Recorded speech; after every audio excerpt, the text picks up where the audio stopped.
start in that spirit. We'll skip introductions and our opening remarks.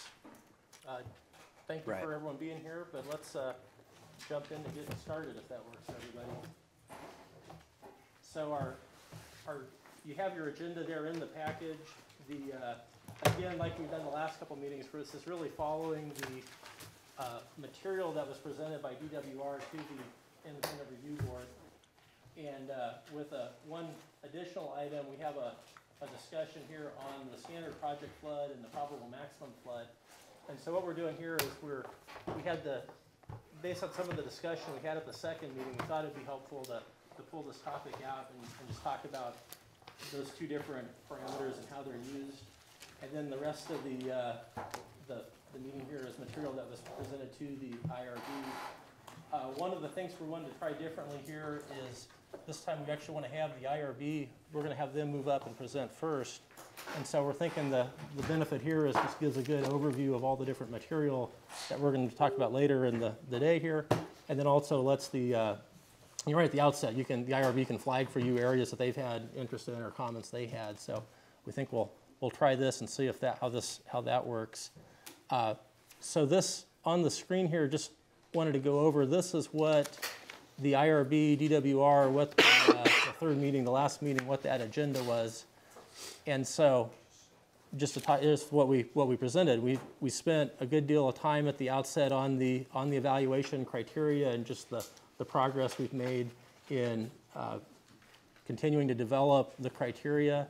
And then we went through 4 of the different tasks. So we talked about the enhancing the spillway capacity as task 1, had the progress briefing there. Task 2, the operational needs. Task 4, the low-level outlet, and then task 6, the instrumentation. And then after that part, then talked about the Part 12D Level 2 risk assessment. So this is the very formal risk assessment process that's being done outside of the CNA, but that process is very much linked, and what happens there is going to feed right into the CNA. So talked about that linkages there. After that, I don't know if I have a laser here on this one. It doesn't work on the TV. The comment or the final report outline. So then what we've done is we've started to outline what we picture the ultimate report looking like, which is part of the feedback we've gotten from the IRB and the Ad Hoc Group is what's the end product, what's the end going to look like, and so this is our effort to start putting something down so we can see what the format looks like, not necessarily definitely not the outcome, but what the report looks like, what the format is there. And then last had quite a bit of discussion about the comment log and developing that further. So that was the end of the first day. So that was all over a day. Then the second day, the IRB then did their deliberations and then provided the report. Wanted to go through that with you all real quickly here. So now we can transition over to Bruce and the IRB. So just to give you a little bit of content on what the context on what the IRB, what they're summarizing in their report. So, and I need to remind everybody. I think some of us have microphones, but for everyone who doesn't, please definitely use a microphone because we're trying to capture that for the video, and we'll have microphone being passed around. So, any questions there before we jump in to the IRB's presentation? These mics work or not? What do we do to get these? Yes, all the mics on the table work. Okay. And you may move them. In fact, it helps the people who are doing the text to understand which mic is being used. Are they taped here live? They're taped so that everything's on, so nobody turns it off. So all the mics are on. So they can't whisper to each other. They're finding out. We do have a guy actually out there turning down. All right, good morning. Is the sound working all right? This mic? Okay. Yeah, okay. The sound won't be amplified? No, but I just want to make sure they're able to get it. Okay, very good. So Independent Review Board meeting number 3. As John said, we got together back in December, and so let me run over some of the recommendations that we have from that. One of the things I do want to do is it was ordered to where we talked about the comment log last. I'm going to talk about that first because really it's a review of the recommendations from prior IRB meetings. So we'll run over those real fast. Just as a quick reminder, the IRB members, Betty Andrews, Dr. Mejia is actually working on the Part 12 project right now, so he's not with us today. Myself, Paul Schweiger must have gotten tied up and will join us when he can get here, and Dan Wade from the city of San Francisco. So we'll move right into the past recommendations. So we term these the past recommendations. I think the project team is commonly calling this the comment log, which I think kind of fits with FERC's terminology.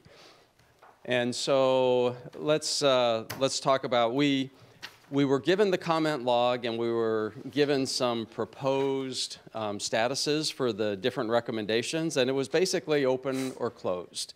And we thought that wasn't real descriptive, and so we wanted to make sure that we could ensure there's a common understanding of what the status is of each of the past recommendations.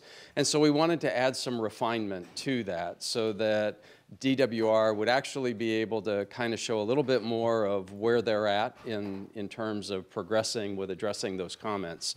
So we came up with 6 descriptors that we're using.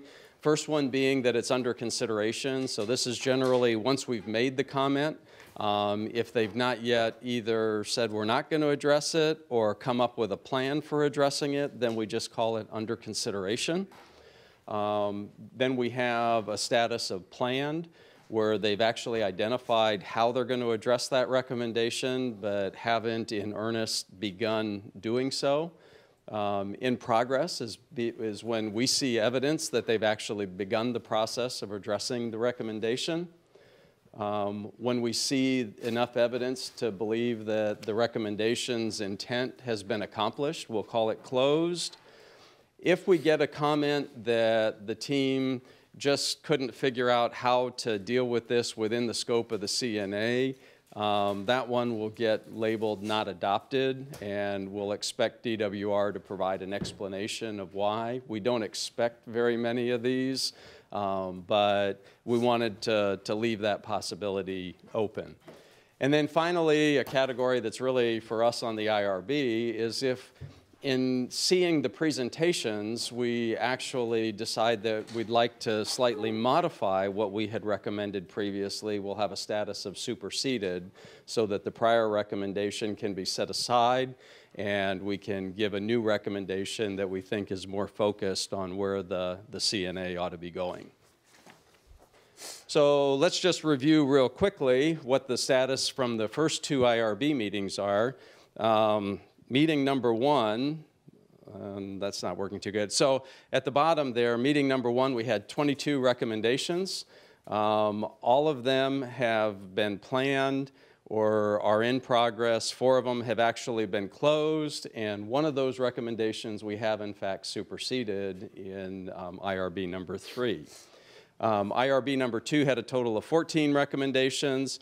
There is one that's still under consideration. It's a somewhat difficult and one to address, and it's going to take some engineers at DWR or their consultants to think about, but it really has to do with the reliability of the Hyatt power plant, and the question being that that power plant is so critical to being able to evacuate the reservoir that what happens if you could not deliver power into the grid, that there's somehow a failure on the grid and you have no way of dumping the power. Without being able to dump the power, you can't run the turbines more than a speed no load, and that's not a whole lot of water coming out of the turbines. So those are some of the things, that's one that we asked them to look at. Is there a way to create an artificial load where the power could be consumed here on site in order to allow the turbines to spin at full capacity? So that's the one that they're still thinking about. They've got 9 of them planned, 3 in progress, and 1 actually already closed. So that's the status of where we're at on the past recommendations. So some new recommendations based on the actual presentations that we saw in meeting number 3. The first question to us was, do we have any recommendations or comments on the evaluation criteria?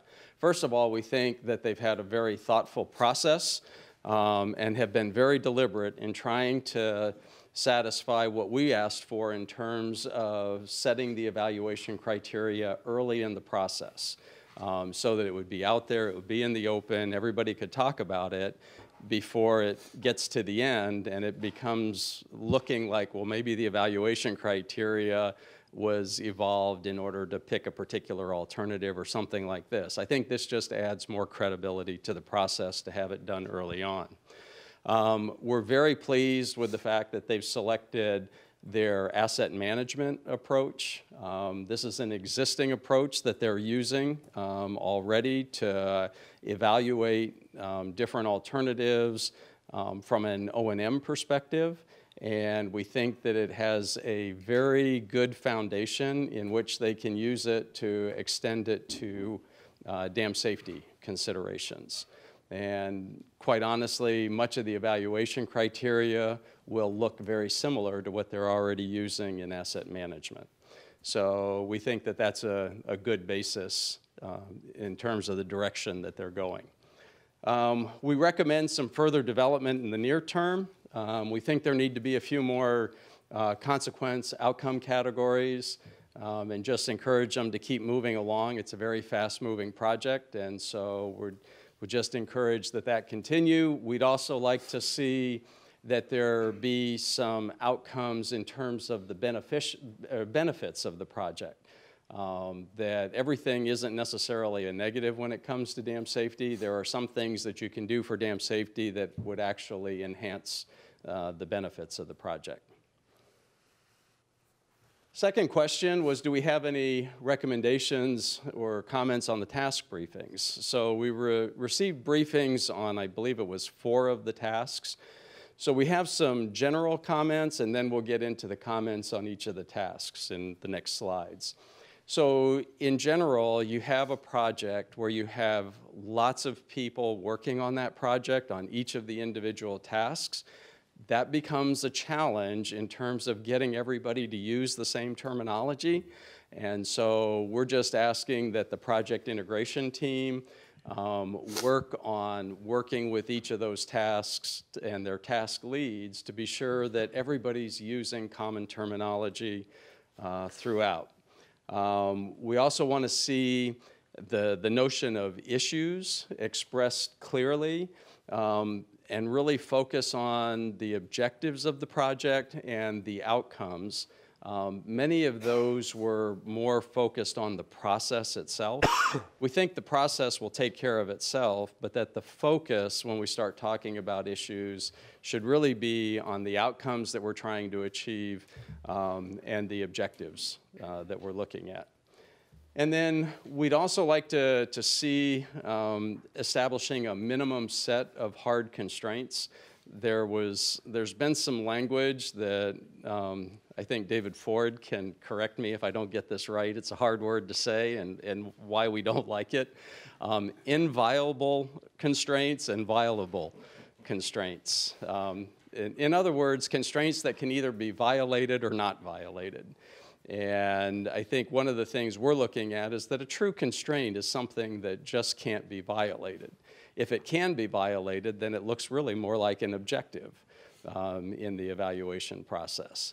And so we'd just like to see kind of a clear set of what are those things that just cannot be violated, so that everybody working on all the different tasks understands exactly where the hard boundaries are. And then finally, in terms of a general comment, just establishing a common format for the tables of issues, objectives, and constraints. There were some differences as we went from one task to another on how those were being treated and used. And so I think with some review by the project integration team, I think they can bring all of that into a common format and get some consistency. So if we look at task 1, this is the alternatives evaluation to restore spillway design capacity and to pass the probable maximum flood. Our first recommendation is to really revise the title of that task, because this really isn't about just restoring the spillway design capacity. That's really already been done. The real question is whether or not that's adequate given the new PMF that has come out. And so we think the better title for it is Evaluating Measures to Enhance Spillway Reliability and Resiliency. And so that, I think, is a broader description, and I think it's more descriptive of what they're actually trying to accomplish. The second recommendation we have is to consider aligning the notion of the design flood with a document called FEMA 94. It's called the Guidelines for Selecting and Accommodating Inflow Design Floods. It's put out by FEMA. FEMA's not a regulatory body, but what they do is they try to put together documents for dam safety that help dam owners comply with the requirements of the various regulatory bodies. And so this is a document, I think it has more to do with using common terminology that would be well understood throughout the industry. I think that DWR has gone through the process. I think they're headed in the right direction. It's just that their labels can be confusing for folks who aren't inside the DWR organization and don't have experience with the terminology that they've been used to. The third recommendation we had was to establish some performance standards for the flood control outlet and for the emergency spillway. I'm going to set aside the term emergency spillway because in the general industry, an emergency spillway is a spillway that is only there for a true emergency. It's never intended to actually be used as part of the routing of any of the design floods. And so I will refer to it as an auxiliary spillway. And then lastly, on the auxiliary spillway, you've done a lot of protection from the crest downstream to the cutoff wall. There's still quite an area beyond the cutoff wall that we think it would be wise to understand what's the geology and where do we have gaps in the data about that geology to be able to get some sort of a concept of is there additional work that needs to be done in order to ensure that flows through that spillway wouldn't either jeopardize the spillway or jeopardize other operations by depositing large amounts of scour material into the river channel downstream. So task number 2 focuses on the operational needs assessment. So what we recognized here is before you can really talk about what you're going to do to alter the operations, you really have to have considered the issues from all of the other tasks first. Because until you have some idea of what measures you're looking at for the spillway, for a low-level outlet, for those types of things, it's pretty difficult to step into talking about how would you alter the operations if you don't know what it is that the infrastructure might actually look like at the end of the day. We also made a comment, there was and this might be more semantics, but there was some indication that maybe not everything that's been changed since 1970 would be incorporated into the operational procedures. And so we had commented that any physical changes that have taken place to the facility since 1970 ought to be incorporated into the operations plans. I think that's always been the intent of DWR, but we just thought it would be very good to be very explicit about what's being incorporated as they consider operational changes. And then the third one is to just consider a strategy for addressing climate change. They did this in the Central Valley Flood Protection Plan update for 2017. And so we think that that provides a good basis for moving forward with a similar approach that would be a credible approach to addressing climate change in the CNA document. Task number 4 is the alternatives evaluation for the low-level outlet. One of the things here that we wanted to see was a little more definition when they're identifying measures as to whether those are to directly achieve reliability by somehow modifying features. So for example, you might actually make some changes to the mechanical equipment or to the control systems that would actually make those systems more directly reliable. Or you could do so through making changes for redundancy. So a reliability through redundancy would be add another outlet so that if something goes wrong with the first, you've got a backup. Or add another spillway. If something goes wrong with the first, you have a backup. So we just wanted to be sure that the measures kind of got classified according to that approach.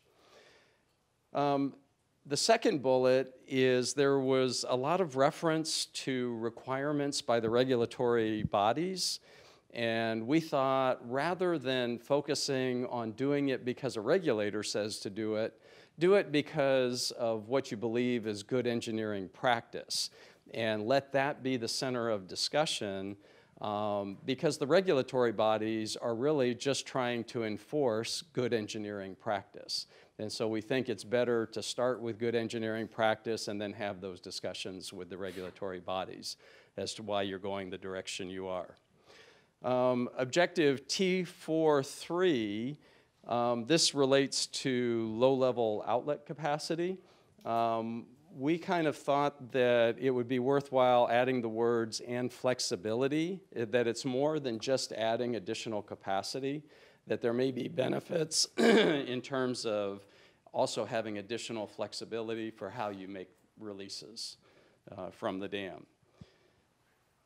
Then the other thing we noticed in the alternatives evaluation for a low-level outlet is that there were lots of assumptions related to the evacuation analysis. And so we just think it's really important to document and verify all of the assumptions that are going into that. And I think that's just a matter of we're still early in the process for doing the analysis and evaluation. And so a number of assumptions have been made. But along the way, we need to make sure that that all gets documented. And then finally, some of the measures to address low-level outlet capacity may involve construction of some really difficult structures.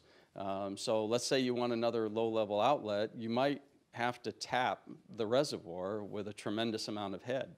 And so that would introduce its own set of risks that would come with that. So we just want to be sure that as they go through the risk analysis, that they're also considering what the construction risk is, not just, what's the risk associated with the end product.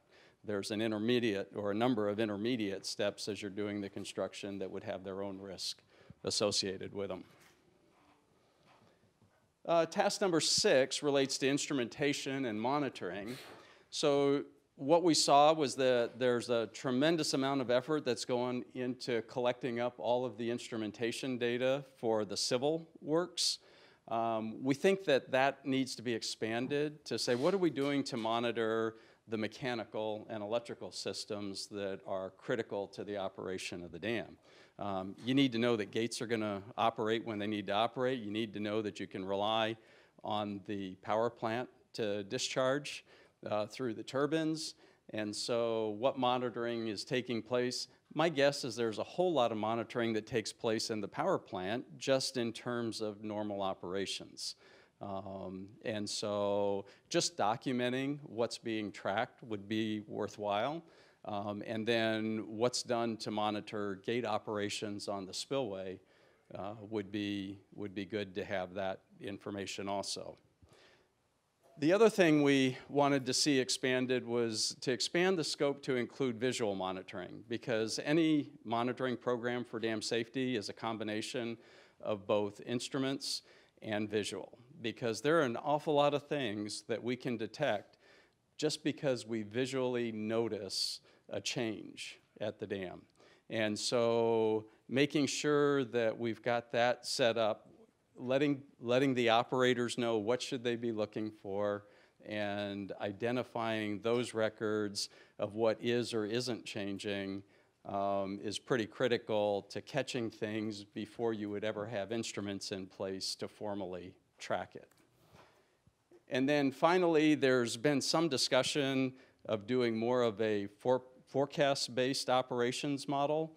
And we just want to caution that in going forward with that, you'll need to have some sort of a protocol in place for when you lose communication with the instruments that you're counting on to be able to do that forecast-based operation. Because what tends to happen is you get a very, very large event. You may be counting on USGS stream gauges upstream that probably already got washed away long before you got to the most critical part of the flood. And so what's your protocol going to be when you no longer have that data flowing into your model? All right, so question number 3 was, does the IRB have any recommendations or comments on the Part 12 Level 2 briefing? Quite honestly, we think it's headed in the right direction. As John said, it will feed the CNA study, even though it's a process that's really separate from the CNA study. In essence, what it's going to do is it's going to create the baseline risk from which everything will be compared. So the process that they're using, we feel good about because it's been used within the federal sector for the past 20 years. So there's a lot of, I won't say a lot of people, but there are a fair number of people who are very experienced, which kind of leads to the third bullet, that the proposed facilitators, the subject matter experts, their recorders, reviewers, they all have substantial experience in both dam engineering and risk analysis of dams. So they've put together a good team to be able to do this. Then finally, they talked about how they're partitioning the risk evaluation and risk analysis. The project is complex, and we think that how they've partitioned that seems to make a lot of sense. So we think all of that will be able to be brought back together to have an overall picture of the risk and be able to make reasonable decisions as a result of that. Question number 4 was, did we have any recommendations or comments on the final report outline? I think what they've put together in the way of an outline is very good. We appreciate that. The one area that we would like to see more on is in the appendices that are for the individual task reports, so that we can begin to see what those task reports are going to look like. And so that was the one area that we'd like to see it expanded. We also suggested that there be a section to describe, any significant modifications that have taken place to the dam over the past, 50 years, and then add a high-level description of project motivation, approach, and report organization to really give the context for the report. And then finally, just document the rationale for the 6 tasks. I know you all have had a lot of discussion about why the 6 tasks, and we think that there just ought to be someplace in the report that really articulates why it was that those 6 tasks were selected as the primary focus of the study. And then consider adding descriptions of how and why design practices have changed since 1969. Really, this one is more about helping other people who might read the report understand the context of how dam engineering has changed. And so having a little bit of discussion, not necessarily for all dams, but those things that have changed specifically related to embankment dams, spillways, the kinds of infrastructure that are right here at Oroville Dam. And we already talked about the comment log earlier. And then any other recommendations or comments, I think our only other thing is just we were trying to identify what are we looking for in IRB number 4. And so we're hoping to see some updates on schedule progress, the initial results from the level 2 risk analyses, which are beginning this month, and then definition, or better definition of issues, objectives, and the constraints tables, and a final draft of the evaluation framework we're hoping to see by the time of the next meeting, and then outlines of the task reports contained in the appendices. So that's the quick and dirty from our report. Questions? Rune? Is this on? Do I get a thumbs up or something from someone? Let's see, can we go back to, I think it was your second slide in the presentation? It'll get your thumb exercise in for the morning. No, sorry, it was right after the table that had a summary of the comment log. Ah, okay. Yeah, okay. Right there. Yep. Next one, sorry. Okay. The one that, oh yeah, here we go. Okay, so question for you. I have to give props. What I see here is kind of a process improvement, right, where we kind of started with one thing and it's adapting and modifying. On this slide here, which now we're in January of 2019, the top bullet item is common and consistent terminology. When I go back to the July memo from the IRB, it was question number 4. Basically, response number 1 was the IRB recommends that an effort be undertaken to define a common understanding of the terminology to be used across all tasks. If you take one, or go back to the summary table. All right, so you talked about recommendation status categories. I guess the concern that I have is that some of these comments have a time relevance to them. So if you don't do them early enough, then it's kind of a moot point and it doesn't really do anything to improve the process. Is there a way we can either map these comments onto various tasks or include kind of the time element, the time relevance to the comment and whether or not it has been adopted or not adopted? So I believe that when you see our report, which it may already be posted, I'm not sure, we actually have the comment log, and while this is just a summary, you can go back and see exactly which comments are in progress or closed. I don't recall right off my head on. Oh, yeah, okay. So Bruce, the comment isn't, is it open or closed or what's the status, but it's, yeah. This comment is really only valid if it's applied at task 1. We're on task 4, so why is it still being considered? So I think, first of all, give credit to DWR and their consultants for having made progress on this. I see far more consistency in the terminology that they're using when we had meeting number 3. However, there's still room for improvement, and I would anticipate that this comment may actually stay open all the way through the draft report in order to make sure that there is just absolute consistency throughout the report as though you're hearing it with one voice. And so it's a product of DWR, and our goal is to try to help DWR provide a report that you all can read and not be confused by the comments. I don't know that they can forecast right now all of the terminology that's going to be necessary all the way through the report, but I think that your comment is exactly what we're trying to do, is give them the encouragement when we see these differences for them to be encouraged to resolve those differences as quickly as possible. Sure. So just to clarify, my comment was not specific to terminology, though. It's just an illustration. Yeah. But some of your comments do have a time relevance to them, and can we include that time relevation or relevation into the status, right? Is it kind of past the point of being a useful comment, or is it still in the cards of being a useful comment? I don't see why we couldn't, in the next meeting, add a column Sure. to And indicate a target date for completion. On the note of the glossary, we talked early on about having kind of a running glossary. So as you come up with terms and whatever the definitions are, we'd have a place where we can go. You mentioned several times in your presentation, as I'm using the word, it means this. Yeah. Is there a place we, as kind of the ad hoc committee, can go to get some understanding of how you, the collective, are using various terms?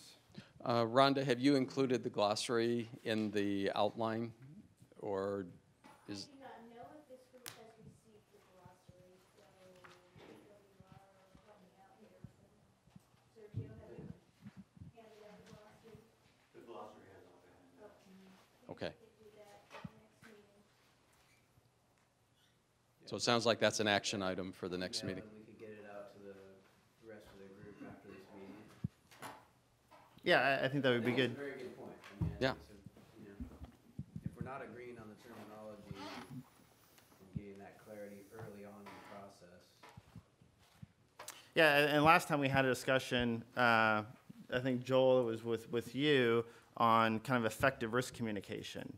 And having some understanding of how people are using terms is kind of a fundamental first step to having effective communication. I think that's one thing that we're striving to do here, especially with this group, because there's so many different perspectives and backgrounds. And so in order for us to have engaged, effective communication, we kind of need to have a common starting point. So while DWR and the review board may have shared terminology, if that doesn't extend out to this group here, it makes it very difficult for us to have that engaged conversation as well. Good comment.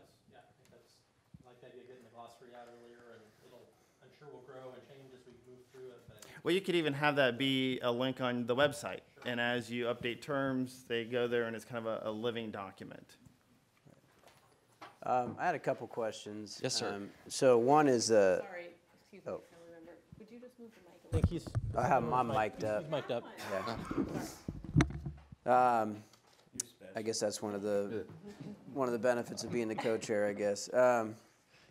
You mentioned in here that you note that the DWR has turned to their asset management framework Yes. as the basis for assessing risk, and you say that as a positive thing. So, I mean, I guess I'm taking from the IRB that you think this is a good metric to use. We believe it's a good fundamental framework to start from for their evaluation process. Right. And you'll hear more about it later this And morning. so from one, I David just want to Ford. tag that because I'd like to know more about what does that entail. And I would just propose the question was, was asset management framework used over the last 40 years? And, obviously there were things that were missed that led to the incident that we're all here for. So, how have we has that framework changed and been adjusted so that we ensure that we're fully evaluating all the risks? So my suggestion would be. Kind of an open question there, Okay, right? so let's leave that question for when David Ford gives his Okay. presentation on Perfect. the evaluation criteria, and that may illuminate it or may help you focus your question even more. Right. The other one I wanted to ask about was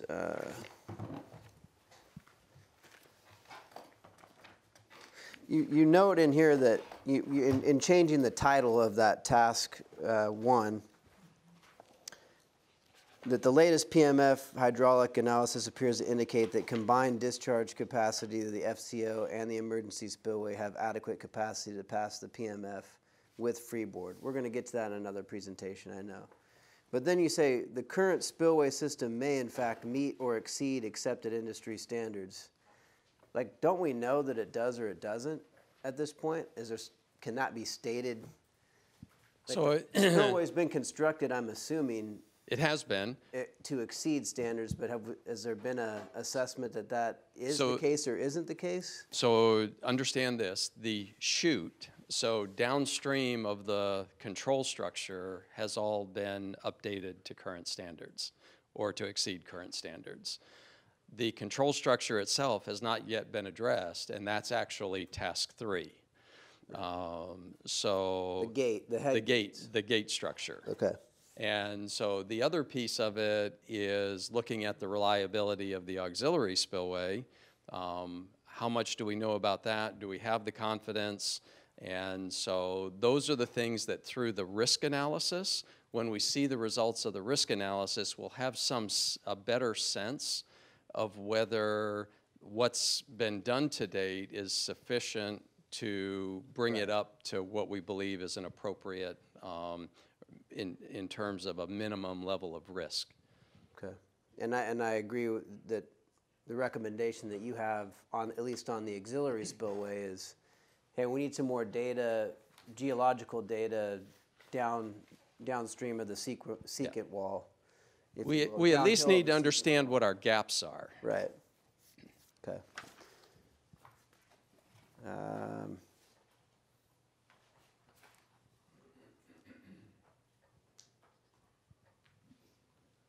I think that was all I had. Any other questions from members?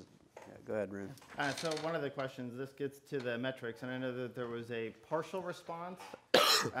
During our July meeting, we talked about safety and reliability, and how do you articulate, when you say safety, what is it that you mean? What are the criteria, the metrics that you're evaluating to say, yes, it's safe, or no, it's not safe? And my request was, can you provide explicit metrics? And the example that I gave was, in this room, there's a sign above the door that says occupant load 51. Well, that's probably how many people at the max you should have in the room. I'm not sure that I've seen any similar type of metrics emerge out of this whole evaluation process. I presume that they're in there buried somewhere. But is it possible to get some sort of a listing? And again, this is kind of in line with the glossary notion, so that the ad hoc committee has some idea of when you say safe, when you say reliable, we have some idea of what the spectrum of metrics that you're considering are. And we understand that there's security and you can't divulge everything. So we're happy to kind of work with you on that. But stating metrics and kind of what the measure is seems like a fairly safe thing that you can do without divulging the inner secrets of all the analyses. So what I would suggest, let's wait for David Ford's presentation.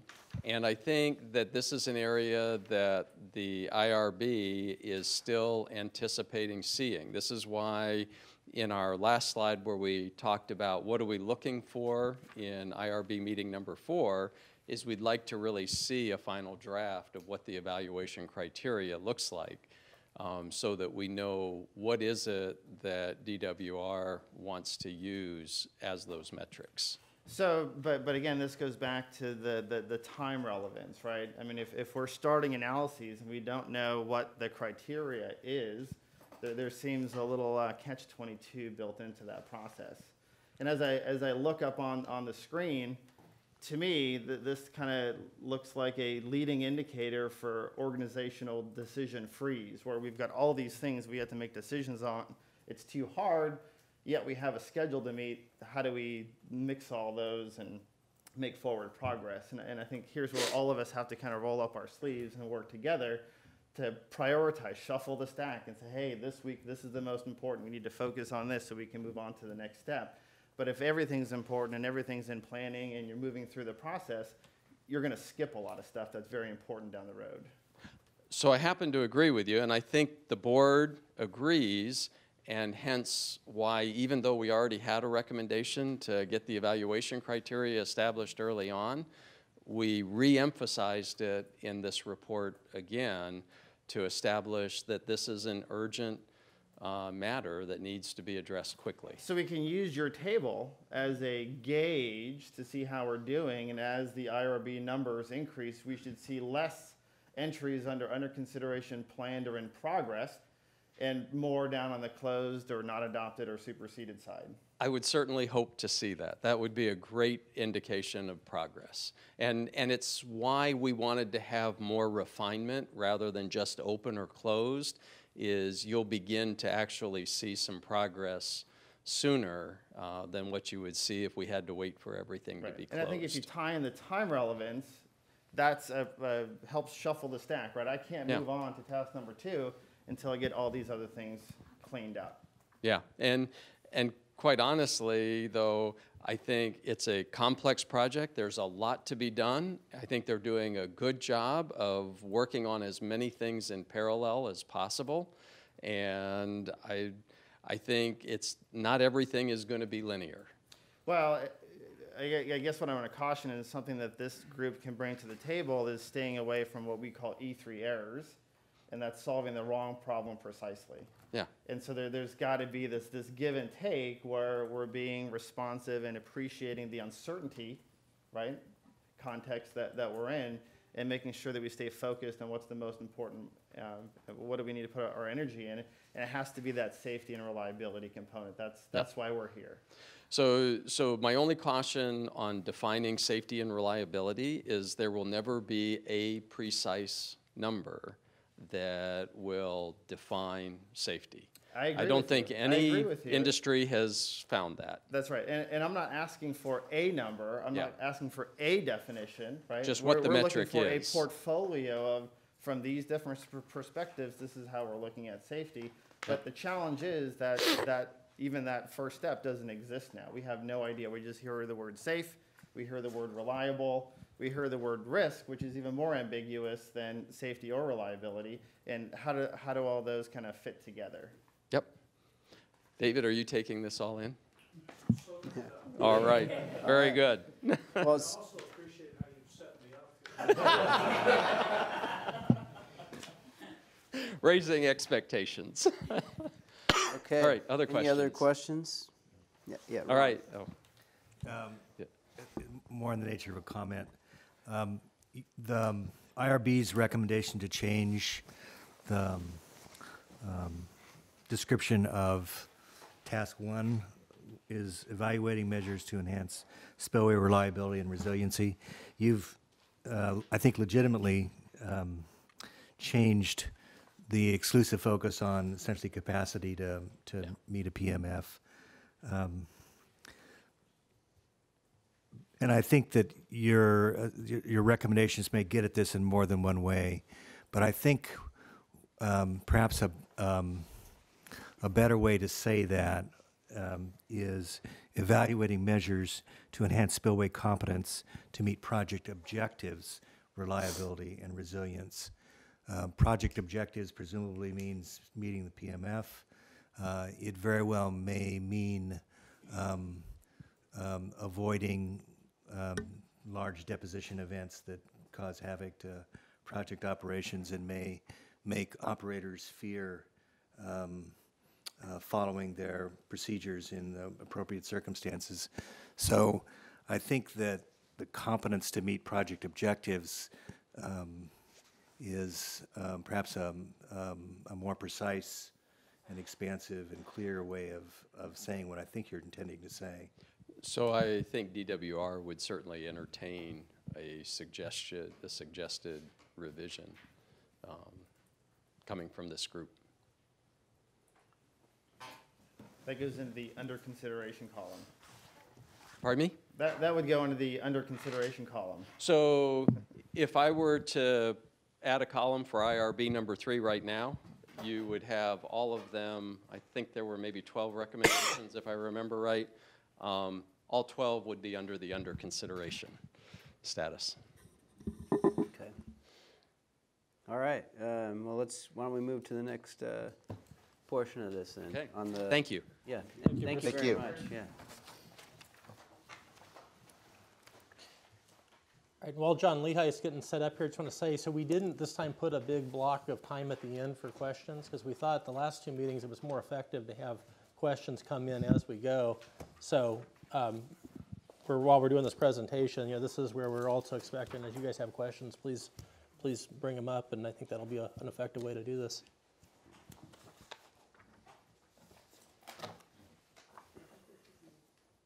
This is me, yes. Okay, thank you. So hello once again, good to see everybody. I think what this presentation is really about is kind of we had a good discussion, I think a good dialogue last meeting, and so I think this is sort of a follow-up to that. I think we maybe ended that last discussion maybe not completely satisfactory in terms of, I think we were kind of going back and forth in terms of standard project flood, probable maximum flood, what do they mean, what is the purpose of each as it relates to the design of the dam and the operations of the dam. So that's what I'm going to attempt to help add some clarity to today. if I'm unsuccessful and there's still some confusion, I'm just going to defer to David Ford's presentation. So, just joking, David. Okay. Before we get started on, to talking about the design floods, we have the standard project flood, which is really designed for downstream protection, probable maximum flood to avoid overtopping of the dam itself. Okay, so those are kind of I'm going to repeat that a few times so that we can get that basic understanding down. But before we go into that, I'd like to talk a little bit about the flood risk reductions that the dam is providing. And I have a facility there for 50 years. I think we kind of forget what did the system look like prior to the dam being there, and what would the flows look like on the river absent the dam. So I'm going to go a little bit into exactly how does the dam perform those flood risk reductions. So very simplistic diagram here, but the key is what's that? Yeah, sorry. So the key to the flood protection is the flood space or flood reservation that's held in the dam itself. So this is the original investment by the federal government was the 750,000 acre feet of vacant space to absorb the very large storms, so the effect of those floods would be attenuated by the dam itself. So that's about roughly a little over 20%, and that varies depending on the conditions in the watershed, how wet it is. But essentially, that was the original investment in terms of flood protection. So this is the result. This is the attenuation effect that you see. You see the very large inflow events that come into the dam. Those are absorbed by that space, fill it up to a certain degree. The bigger the event, the more of that space you're going to fill up.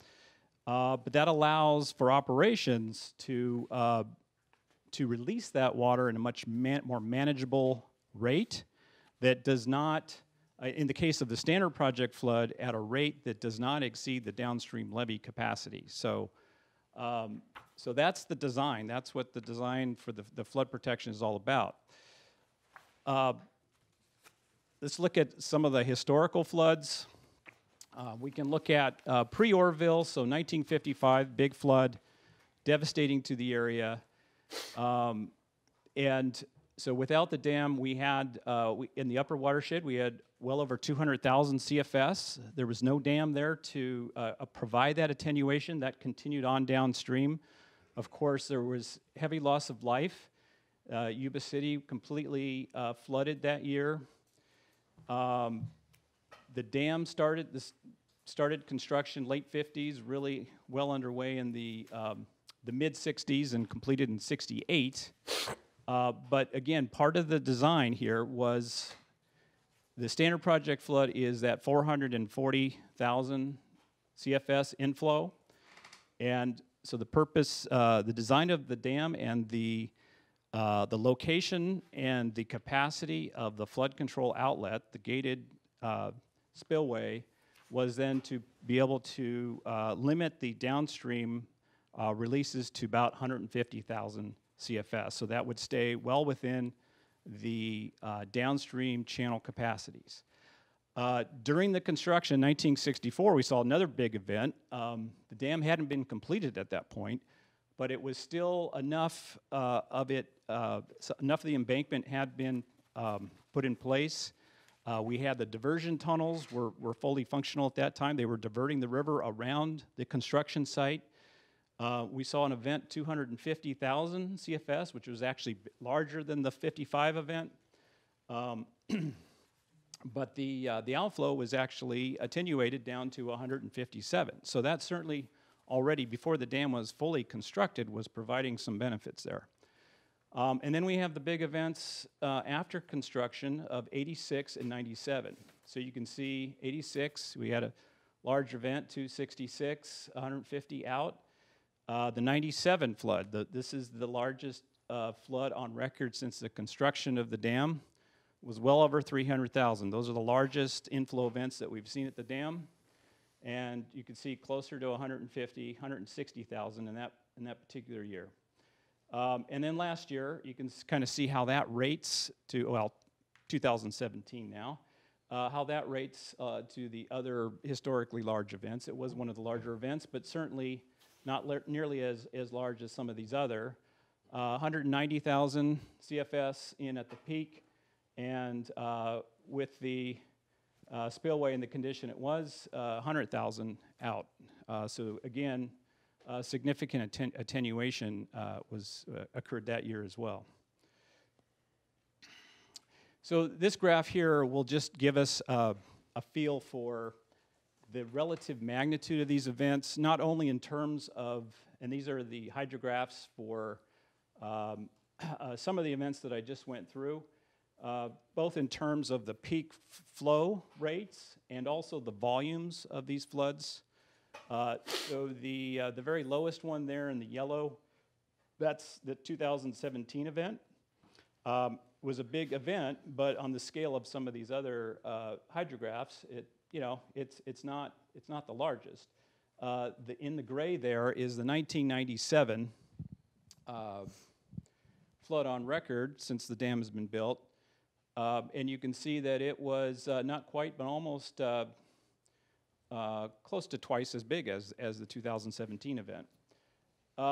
Now, the red here, that is the standard project flood that I've been referring to in terms of being able to, it's a theoretical event. We haven't seen that event, but that's the design flood in terms of managing the downstream flows, not to exceed those channel capacities. Now, the probable maximum flood is what you see in blue. So the red is something that the standard project flood is a theoretical flood that's characteristic of this watershed, and there's certainly would be some likelihood that it could occur during the life of the dam, and so that's the standard project flood again, which is the red. The blue is the largest flood event conceivable, and the probable maximum flood probably should be called the improbable maximum flood, because it's like I said, it's a hypothetical in nature, but it is all about the spillway design. The dam needs to be able to pass this event without overtopping. So that is the design purpose of this probable maximum flood. The downstream would be completely inundated during such an event. But what the purpose of designing to this event is to ensure that the dam stays up so it can fight another day to continue to provide its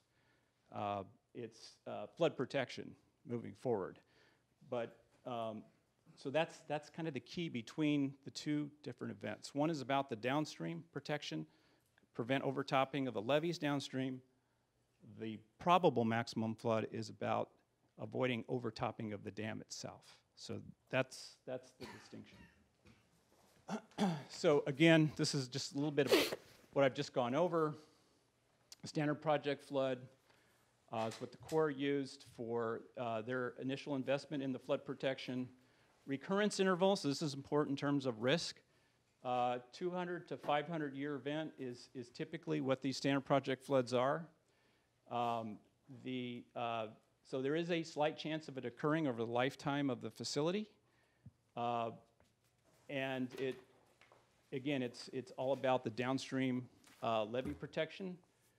The probable maximum flood or improbable maximum flood is the worst flood conceivable. It's not really statistically based. It's all about what is the largest event that you could conceivably, given the physical properties of the watershed, what could actually occur. If you had to put a recurrence interval to it, it'd be something along the order of a 10,000 plus year event. And again, it's used for spillway design and prevent overtopping of the dam. But it's clear that downstream flooding would occur in this type of event. I mean, it would likely, this type of event, it would be a regional event.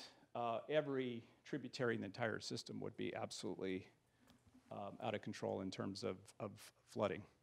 So, so anyway, I think that's all I had.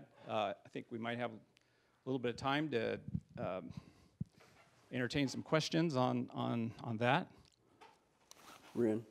Can you go back to your hydrograph slide? It's more of a comment as opposed to a question. So when I look at this, I kind of look at the blue line as bracketing the uncertainty bound, maybe a factor of safety. So on kind of the extreme end, the structure's got to tolerate that sort of a load. Right. On the other extreme end would be there's no load at all. And then kind of your best guess is your standard project flood, which is the red line. That's kind of your average or your target. So when we look at these kind of risk analyses, there has to be some degree of uncertainty in terms of, well, I don't know exactly what it's going to be, but I'm going to build in, whether you call it robustness or whatever.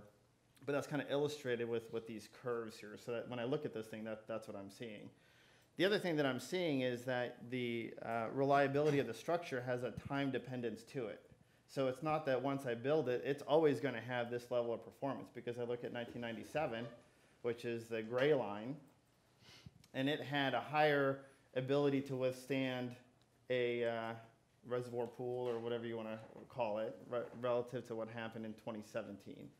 So as the process moves forward, my takeaway from looking at this plot is that the risk analysis needs to have some sort of aging or time dependence or something built into it, so it's not one snapshot in time, this is the reliability of the structure, but we have uncertainty associated with time in there as well that can then bracket what the actual reliability of that structure is over whatever the operational period of the structure is over the next 10 years, 50 years, 100 years. Because coupled with that, you also have uncertainty in loads, your inflows.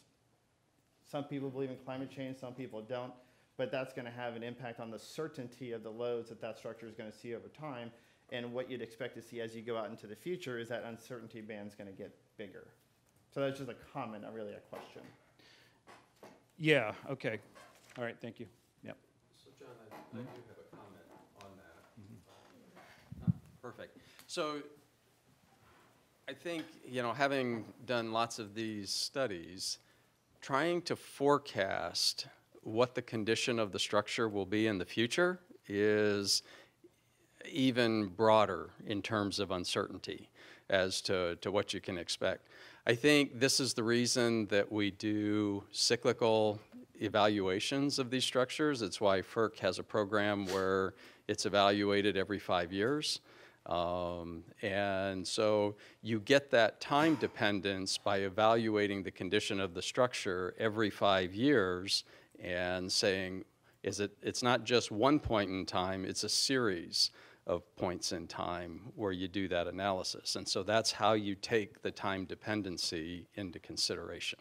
Sure, so that's a valid point. I think that's an appropriate strategy. So you'd have to build that into your risk reduction and mitigation process. Every 5 years, I've got to go back.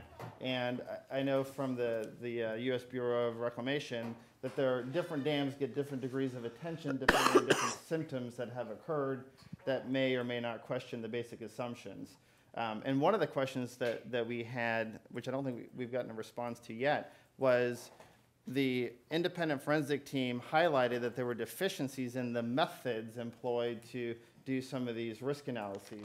What updates or revisions have been incorporated, maybe this is one of them, that would kind of speak to some of those deficiencies so we don't end up in a situation where we do an analysis that's not representative of what we have out there. And how can we build in some verification and some checks that serve as a double check, if you will, that the assumptions that we have are real and being manifested by the structure that's out there. So again, more of a comment, but as we get into the Part 12D or whatever the process is going to look like as we get into the more formal risk analysis, I think these are some of the fundamental questions that this group has an opportunity to confront, and not that there's an easy answer, you just pull it off the shelf, But again, let's roll up our sleeves, work together, and get at some of these things. Let's employ some of the techniques.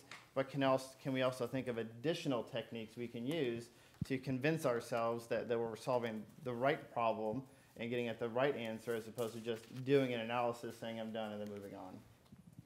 Again, a comment, not really a question. Hey, John, can I kind of add, and I think, and Bruce, maybe you guys can confirm if I'm correct, but the forensic report talked about that they were happy to see that the department had started updating our asset management to the ISO 55001 standard. So we've had an asset management program since the beginning of the State Water Project, but we're updating it to an international standard.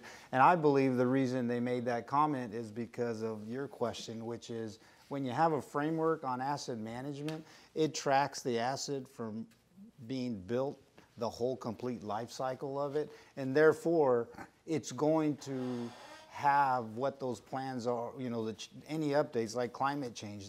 In the life cycle of asset management, you would reevaluate those conditions and then the service level of the infrastructure, and then make decisions on are changes needed. So that I think is why I think the forensics team, and hopefully you guys agree, is another way of trying to tackle what you're talking about, making sure the asset is kept. And I think the point that Rune is getting at is, we're talking here about what's this designed for? Well, we designed for the standard project flood and for the probable maximum flood, right? Or the improbable, right? Right, we designed for that standard, right? But when we design that, we're assuming that everything on this facility works exactly as it's supposed to, right? Mm-hmm. And I think what Rune is getting at is that, hey, but there is an aging factor, right? And that, I'm not saying that that wasn't built into a framework, right? But obviously there was a slip somewhere, right? Because we had an event that wasn't anywhere near what we have experienced, and not everything on the asset worked the way it was supposed to, right? I mean, I think we can all admit that.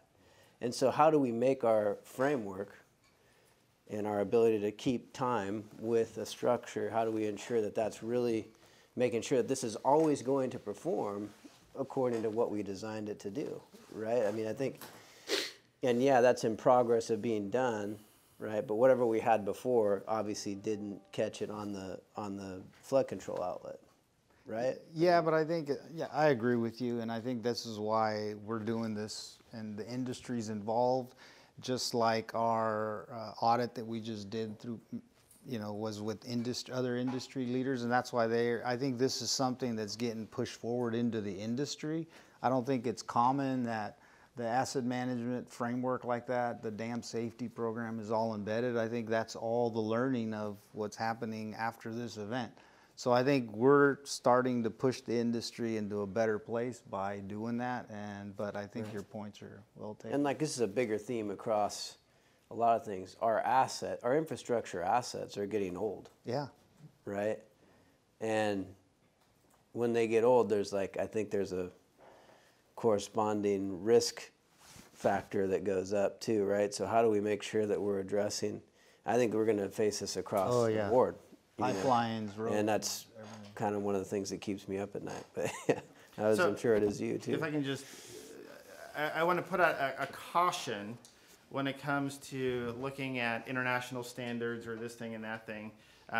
We have had direct experience working with some of the utilities on the West Coast that after an incident moved towards, oh, well, we're doing ASTM, we're doing asset management. And what you find is that isn't 100% of the answer. That's part of the answer.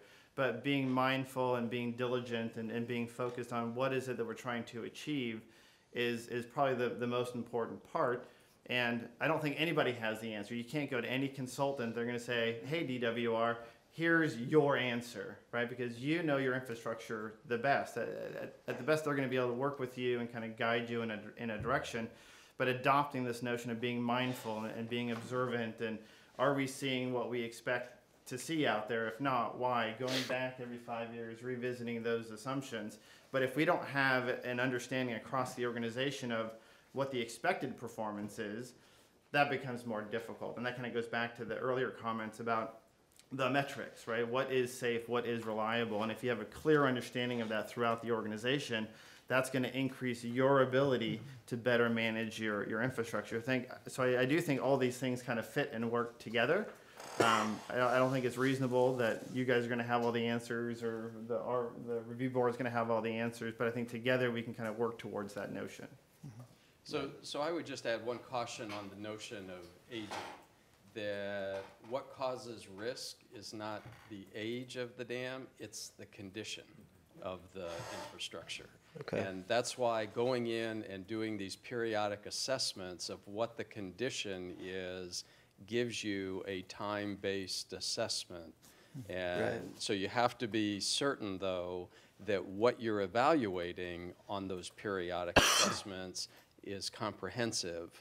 Right. In terms of looking at all of the various aspects of the infrastructure in a complete and comprehensive manner. And I think that's where the forensic team said, hey, look, these periodic analyses we did were not, whether they were done by the state or the feds and FERC's 12-part D and out every 5 years, they didn't catch this problem, right?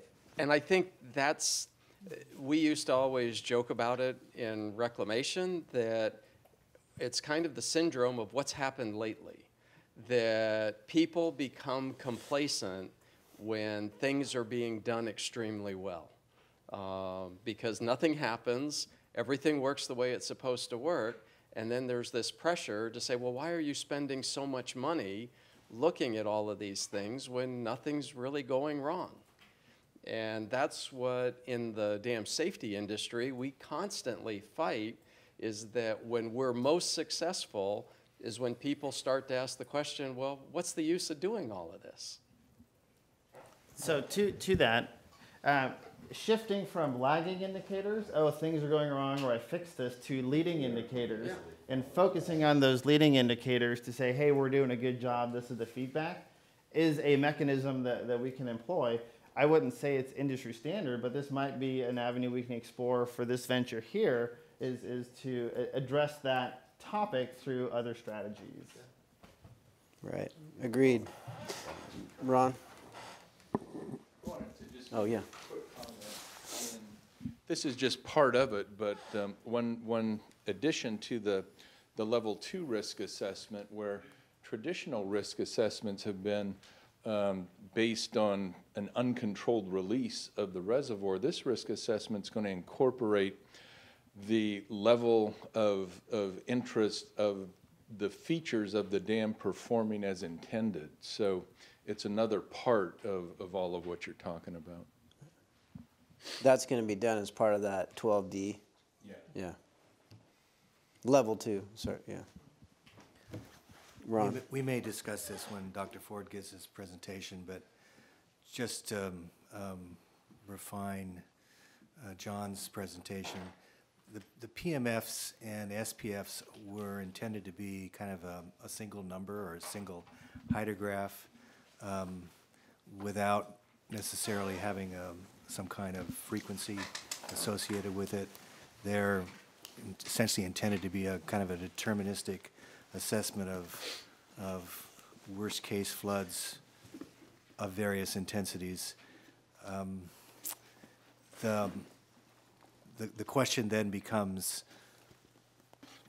how often are those revised, and what does that mean to a dam design that may have not included any ability to adjust upward the performance of the project.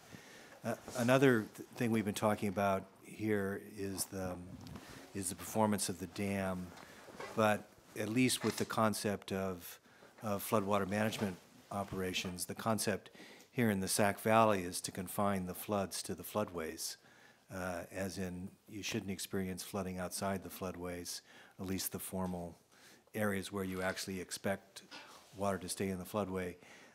The question then becomes, well, what happens if you have an assessment that the levees don't have the integrity that you thought?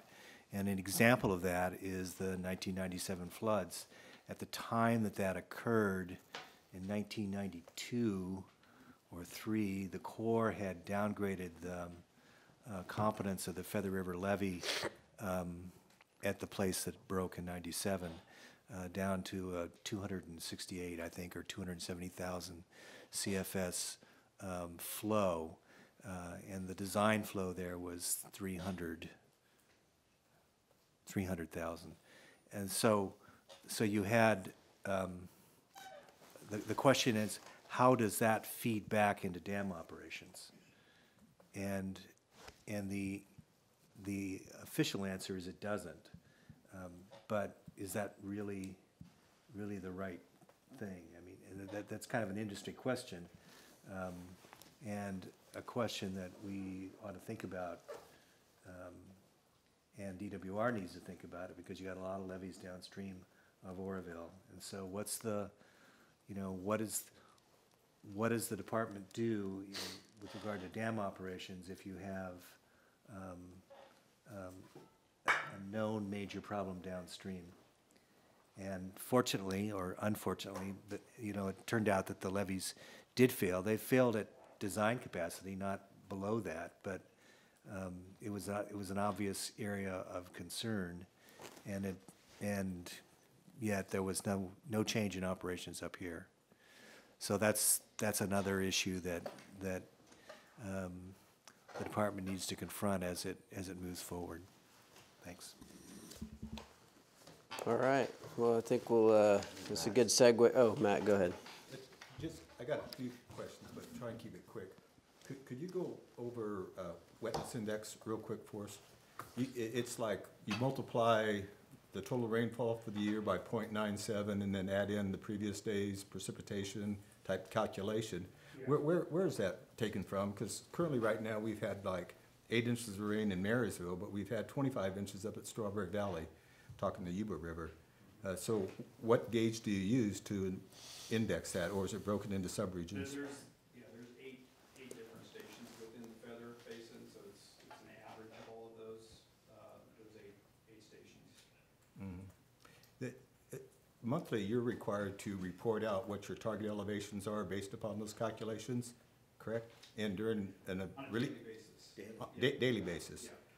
For the interest of the citizens downstream, is that something that could be shown on the DWR website under the Oroville page? It is available.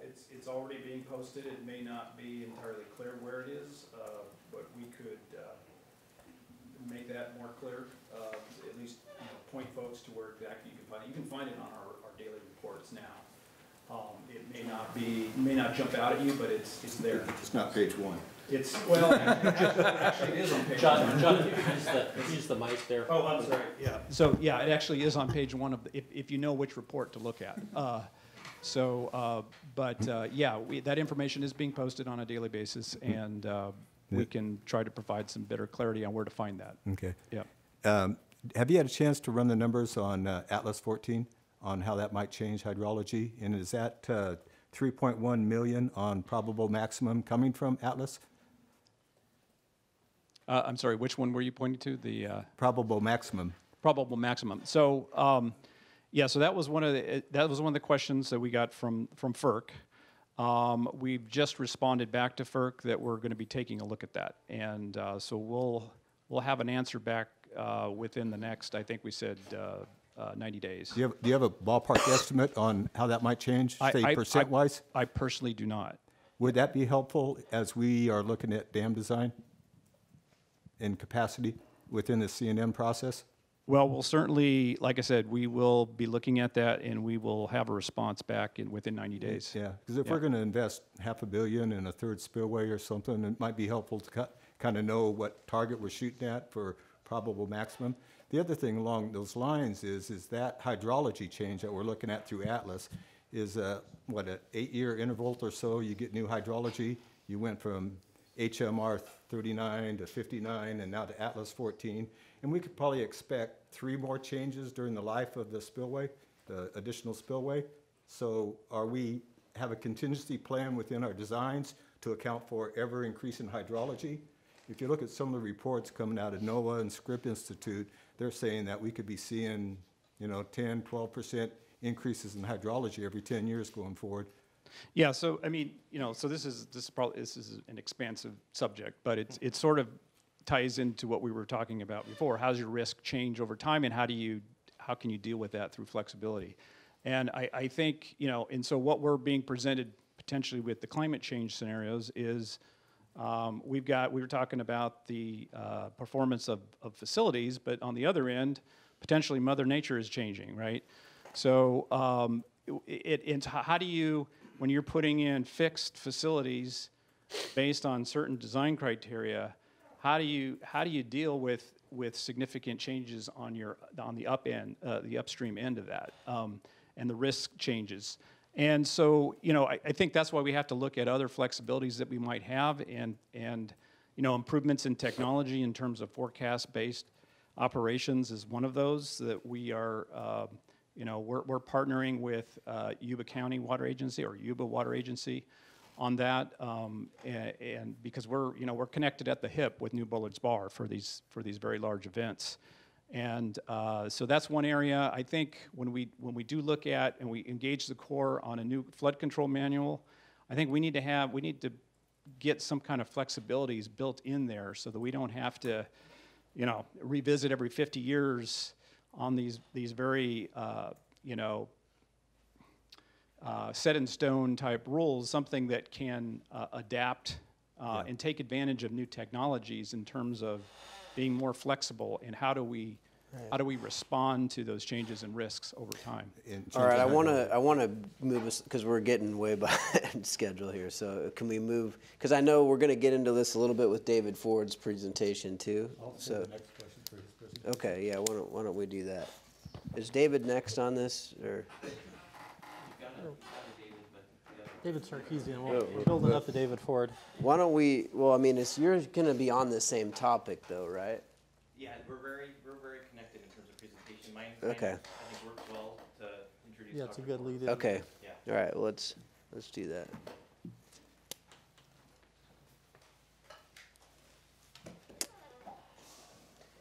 Good morning. I'm Dave Sarkeesian, DWR, O&M, and I'm Chief of Dam Safety Services. And so this will work well, I think, as I mentioned, to have Dr. Ford expand upon how CNA is incorporating the Level 2 risk assessment.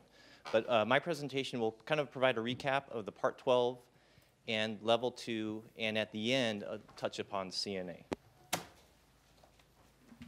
So this is, I think, common knowledge to a lot of you. FERC has a Part 12 process, which is an independent inspection and evaluation of the project works. In this case, the Oroville facilities. It's a federal regulation. It's on a 5-year cycle. And in our case, we also have a California Water Code requirement to have a Director Safety Review Board on a 5-year cycle for our state water project dams. And for our FERC licensed dams, we combine it. We basically have one board that satisfies both regulatory criteria. We do solicit independent consultants and board members through a request for qualifications process, where we advertise, describe the scope of work, we receive resumes, and then we review the resumes and interview candidates to try and build the best board we can for the set of dams we're dealing with. We also work with DSOD to review those resumes and go through that process. We do target different disciplines. Obviously, sometimes we have a certain subject matter for a group of dams that we really want to get, maybe a hydrology focus or a structural focus. And so each board sometimes has a little different flavor of independent consultant or board member brought on board. In the case of licensed facilities, we submit those resumes to FERC for review and approval. So actually, this was supposed to have a little cartoon to it. But anyways, I wanted to revisit the multiple boards we have and each board's scope and purpose. So you're well aware we have the Spillway Recovery Board. That's been looking at the spillway reconstruction over the past couple of years. They're really focused on the spillway chute and the emergency spillway. We have our Oroville Complex 10th Part 12D board, which is underway. That's where Dr. Mejia is today with that group. And they're looking at the whole Oroville complex, including the saddle dams, and going to fulfill that Part 12 requirement with their end deliverable or report. And then we have the CNA Independent Review Board that's, you know, overlooking and providing guidance on this project. All of those boards are going to participate in or review the PFMA, potential failure modes analysis / level 2 workshop, which is coming up quite quickly here. And I added the little rectangle, the level 2 risk analysis team, which I'll get into shortly. So since the early 2000s, FERC has required dam owners to incorporate this PFMA process. And, you know, early on, a dam owner would have a full workshop, and then FERC would allow a dam owner to just do maybe a review of the PFMs in the next 5 years. In our case, we're doing the full workshop, of course. And so what we've done is adding to the process is the level 2, and it's kind of like an add-on in my mind. And that's going to meet that recently signed federal legislation and also provide that baseline condition for the CNA project. It builds upon the PFMA by adding the likelihood of each failure mode and the consequences. And that's going to yield that estimate of risk for each PFM or potential failure mode. So just a quick update again on the federal legislation, which I've got in here. The legislation required us to go reach out to the United States Society on Dams, get a list of nominees. We did that. We contacted the nominees and inquired about their availability and interest. And that really built the independent team. And that team is tasked with preparing, leading, reviewing, and completing that level 2 risk analysis in accordance with the FERC draft risk-informed decision-making procedures. That level 2 risk report is going to inform the Part 12 board. They're going to obviously be part of that workshop, part of that process, and a lot of their recommendations will likely tie back to things they learned through that workshop. So we submitted, we had that independent team develop a plan basically, because the draft guidelines by FERC have a lot of good guidance, but they don't, there's some of just the technicalities of how you run a workshop that we wanted to make sure we had dialed in and FERC concurrence on. So we had them develop a plan. We submitted it on the 26th. It had all those resumes of the individuals so that FERC could see, you know, who's going to be on this team, and provided this schedule. It includes the site visit to the facilities, which is upcoming. That's a key component to make sure all these subject matter experts and participants actually get to walk the facilities and get a first-hand look at them. And you can see that the subject matter is broken out to try and bring in the appropriate experts at the right time. And so we've got a large suite of what we call subject matter experts, both DWR engineers and consultants, that are going to basically study up on these different features and bring that knowledge into the workshop. Another thing we had our facilitators do, and it's routine, is you start soliciting ideas in advance of the workshop. So you get a bunch of information, potential failure modes in advance, and it helps the facilitator really queue up all the information and is a big time saver. So the IFT report did have some distinct recommendations for us, and for really all dam owners that's going to, you know, have a PFMA or risk workshop. Some of the ones, and there's many that were listed in the plan that we provided to FERC. I pulled out the 3 that I thought were kind of significant. Ensure the participants or the SMEs are diverse and adequately cover all relevant technical disciplines. So we spent a lot of effort doing that, looking at resumes, contacting consultants, bringing them on board, talking to the independent team about who's an appropriate expert to look at, say, you know, mechanical issues on this piece of the facility. So people have been very targeted on what they need to study and what they need to prepare for. We've also divided the workshop into those component-specific sessions. That reduces the fatigue, you know, increases the focus on the appurtenant structures, which is a big theme coming out of the IFT, and allows, once again, SMEs to focus and be present on specific dates, because we've got such a large group of people that, you know, just coordinating everybody for this whole time frame has been quite a challenge. And then the last bullet, broadening the scope of potential failure modes to more than uncontrolled release of water. So we are going to be looking at failure events that may not have an uncontrolled release of water, but there could still be a significant consequence to state water project operations or water supply or the environment. So that team will facilitate and maintain the records. We'll have about 45 to 60 people in the room. It's a lot of people, but to make sure we got things covered, that's what it's going to take. We'll have FERC, DSOD. We have some Army Corps of Engineer staff that are coming in, a geology SME and also a consequences SME that are on board for the workshop. Former reclamation engineers that are well versed in how reclamations performed risk for their program, and of course consultants. We'll have the Part 12 board, the Spillway board, our independent review board for CNA will join us for some of the components of the workshop as they're available. And then that independent team is going to author the report. So this is just a quick kind of graphic of kind of inputs on the left-hand side, things like probabilistic hydrologic hazards, life sim models that kind of give consequence estimates, updated probabilistic seismic hazard analyses have been conducted, and we have those in our hands to bring into the workshop. And then a large volume of other engineering analyses. We have compiled a tremendous amount of documentation to give to the participants so they can study and prepare. That middle box there, compiled documentation, assemble the level 2 team, we've done that. Submit the resumes and the plan to FERC, we've done that. Distributed documents, scheduled the workshops, and we actually heard back from FERC just this week that they've approved the plan, the level 2 risk workshop plan, and the team. So we're all set to go.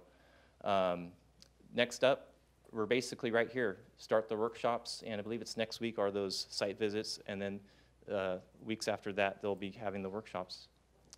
On the back end, the level 2 report will be submitted to FERC. Reports will be considered by the Part 12 board through their process. That'll be a resource for them to develop their recommendations. And those reports will be used by the CNA tasks to really help to identify the needs, the measures, and also it's that benefit of kind of showing the risk reduction benefits for the different measures that are developed. This is where Dr. Ford will give you a whole lot more of these matrices, but there has been a lot of effort by the team to develop a risk matrix that helps overlay both the FERC level 2 matrix and also our own internal asset management matrix. And the idea being that the output of this workshop will be able to integrate with both those programs, because I know FERC is going to want to be able to take the risks just specific for Oroville and compare them against maybe some dam on the East Coast where they've had a similar workshop, and they can hopefully overlay maybe in 10 years the whole portfolio of dams that are under their licensees and step back and look at all the risks on their quote-unquote portfolio of dams. And then for us, we want to be able to weigh these risks for Oroville against those of our other dams and our other infrastructure. And that's where our colored matrix is going to be used within Department of Water Resources to help us do that. So in terms of the steps, we're right there. This level 2 is really a big part of in between 1 and 2. It's kind of where I see it fit. It's going to really help identify the measures once that report gets into the task lead's hands. How will it be used in CNA? Obviously, the PFMs for the different components will be identified, and it lets us assess them consistently across tasks. Measures to mitigate the PFMs can be identified, of course, and then the risk reduction benefits of the specific measures can be assessed consistently in terms of risk, with the idea of measures driving down the risk, either through reducing the probability of the event or reducing the consequences. Any questions? Is the 25-page plan that outlines the specific process, roles, and responsibilities of attendees something that the Ad Hoc committee would have access to? You may have to redact it, I don't know. Yeah, I would think we could provide it with minor redactions probably. And it really gets to the nuts and bolts of the workshop. A lot of it is just nuts and bolts of, okay, this person's going to do that. This is this person's role and responsibility. Here's the dates, and then the long list of resumes. So I would think it could be provided. So we've identified a couple things now, the glossary and the 25-page report, right? That we can get. Stars on my notebook. Okay, got it. Okay. All right. This is expected to be done the end of March as a report? Yeah, well, no, not as a report. Those were the workshop dates. I think I'd have to check our schedule, but I don't think we'd see a report till maybe August or so. Okay. Yeah, there'll be a lot of digestion and because there's a tremendous amount of information gathered during the workshop that needs to be organized and put in report format. So one of our plans is to, though, like we end up with tables typically at the end of these workshops and feed those tables early to task leads and to other people that are part of the process and the Part 12 board too, because they need to get an early look at some of this stuff. They'll be with us, but giving them those tables is really helpful. Would we get a copy of the report when in that process, though? I think that's kind of what Lauren's alluding to. Yeah. Is you're gonna have the report, it's gonna be issued to FERC. Would we have to wait till FERC gets it, or can we get it as part of that process, the ad hoc committee? Yeah, I think around the time we'd submit it to FERC, we would probably internally go through our redaction process again and get it prepared to provide it to ad hoc or other PRA requests should they come in. One of the concerns of the downstream citizens that I'm here to help represent was not only flood control, management, but also the effectiveness of these Part 12 inspections. The 2014, there was 3 candidates that emerged that were all ruled out. And if I could briefly read what those 3 candidates are that were never considered. Candidate F2 was that a PMF event occurred in spillways overtopping, head cutting occurring at the Feather River. Candidate F5 was loss of spillway channel lining resulting in erosion of rock underlining the spillway. Candidate number F6 was scouring of soil and debris during overflow in the emergency spillway blocking the Feather River. All 3 of those were ruled out and not pursued any further. Yeah. The independent forensic team set out a list of recommendations under their appendix F3. I'm assuming that those have been looked at, and if not, I've got some copies where we could look at those recommendations by the forensic team and make sure that we've incorporated those into this round. Some of the things that they talked about was the composition of the PMF team when it comes to voting, whether a candidate is pursued further or not. Could you give me an idea on what the voting is going to be as far as independent consultants versus DWR representatives? There's been a change when we do the risk. It's no longer a vote, it's an estimation of risk. And the level 2 independent team, and this is where the independent part comes in, we asked them to develop the plan. They've developed the plan, and they've identified the subject matter experts that are going to get to estimate the risk for the PFMs. And so that's largely coming out of the IFT recommendations. And I would say that level 2 team has spent a lot of time reading the IFT, adopting and incorporating those recommendations that were provided. And so another aspect of it is that the ruling out aspect of PFMs. Everyone's going to be extremely careful about ruling out anything, and having these other categories where it's a PFM that doesn't lead to loss of life. There's going to be a grouping for that, so it doesn't go away and disappear, and we don't forget about it. It's going to be grouped in a separate bucket, so to speak, and assessed probably on the O&M matrix, where it'll be, the consequence isn't necessarily just loss of life, but you got some other attributes that you need to check against. And I think Dr. Ford might get into a little bit of that. I'm not sure if your presentation has all the groupings, but that's a real concern. I agree, and the level 2 team has definitely, I think, found a way to mitigate that concern. So looking at the guidelines for Part 12 under a FERC document, it mentions the ability for witnesses, like community members, to attend and witness the event without any, of course, input or voting. Is that still part of FERC's regulations to allow community members to observe? I don't know where FERC stands on that. We'd have to take that back to FERC, I think. Yeah. Okay, thank you. Can I just make a quick comment? Maybe this is more for the board as well, but I think we have an opportunity here. I think the notion that you're going to be able to perfectly predict everything that's going to be a problem for you down the road is going to be challenging. I'm not sure that expectation is realistic. But I do think that we have an opportunity here to capture some of the assumptions, capture some of the concerns, and again, articulate the criteria that we're looking at so that the operators, the maintenance guys, the people in the field can get early senses of things that are going wrong.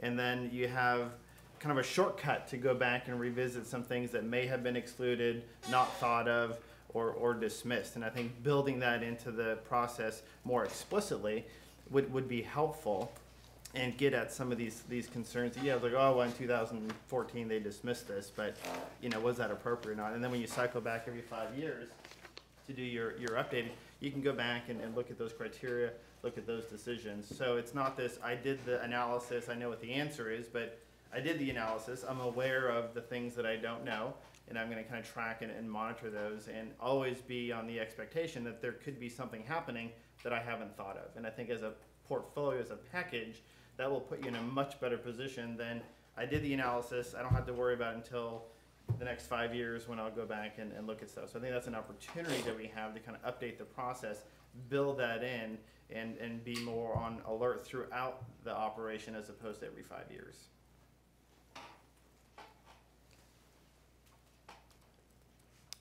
Okay. Thank you, David. Thank you very much.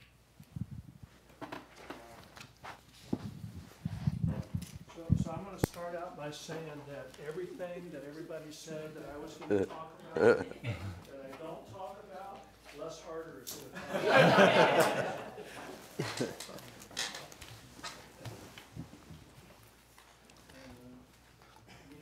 Just point it down at the. Down. But this is not my presentation. Right.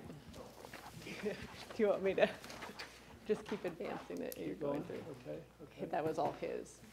Okay, now, is that yours? Perfect, that's me. Okay, excellent.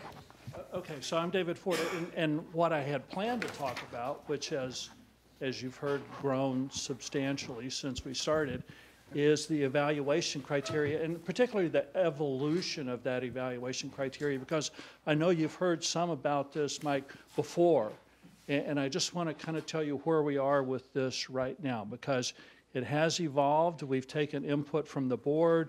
We've heard what you've said. I've heard from my friend Steve Verrigan, hey, we got to build this thing, so let's be careful about what we've come up with because we need to be able to assess it.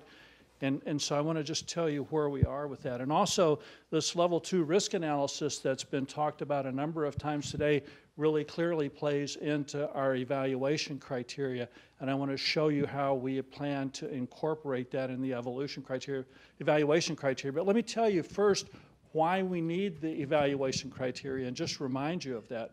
I mean, we've heard terms today like reduce risk, or we heard optimize the operation, or enhance the reliability. And the question arises, how do we know we did that?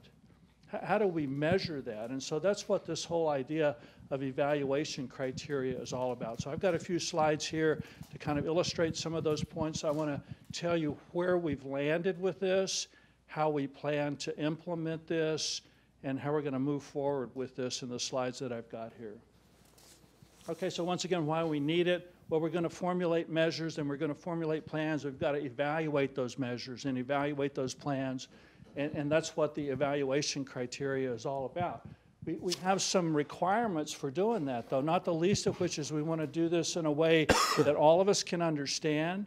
We want to do it in a way that's defensible. We want to do it in a way that's repeatable.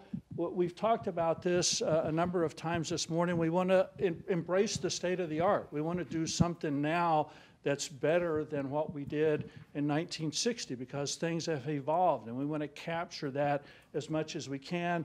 And also we've got multiple objectives that we want to consider. So we need some sort of multi-criteria decision analysis process. We want to involve that process or include that process here. So for example, we can trade off decisions or evaluations about constructability with the evaluation of flood protection and life safety. We've got to somehow incorporate all of that in our analysis. So here's how this has evolved, and I'm going to come back and talk about each one of these little pieces of this picture in just a minute. If we asked our dam safety friends, our FERC friends, at the beginning of this what we should do, they would have really focused on this diagram that's on the left. This is all about probability of failure and life safety or life loss during a failure, should there be a failure of this event. And the level 2 risk analysis really kind of is focused on that. Life safety analysis, probabilities of failure. And by the way, it's not just the probability of this probable maximum flood that John was talking about. It carries through with, okay, if we have that event, what'd you say it was, John, like 10 to the minus 4, a million-year flood or a 10,000-year flood, then we have to also include probabilities that the components of the system fail when we have that. So we get increasingly smaller probabilities. That's part of this analysis. But we realized that that doesn't really capture everything that we're interested in. So we looked at the asset management criteria. And Assemblyman Gallagher, you asked about this earlier. This asset management criteria, and Dave Sarkeesian mentioned this too, is something that's new and it's evolved. So it's a risk assessment procedure that the Division of O&M is using. Dave Duvall, when did this come to pass? About 2 or 3 years ago? I mean, it's evolved over some time, but is it safe to say it's a new procedure for asset management risk assessment? It's a new addition to our program. Okay, so we looked and we said, oh, maybe that's what we need to do, because it will incorporate a lot of what we're interested in terms of risk assessment for the CNA study. Sorry, I cut you off. Were you going to say something else? No, I was going to say, it was... The asset management program, and I just was going prior to 2017, and we were starting all this, including the risk assessment prior to all that. Okay, good, thanks. All right, so we've got life safety analysis that FERC would do and their probable failure mode assessment.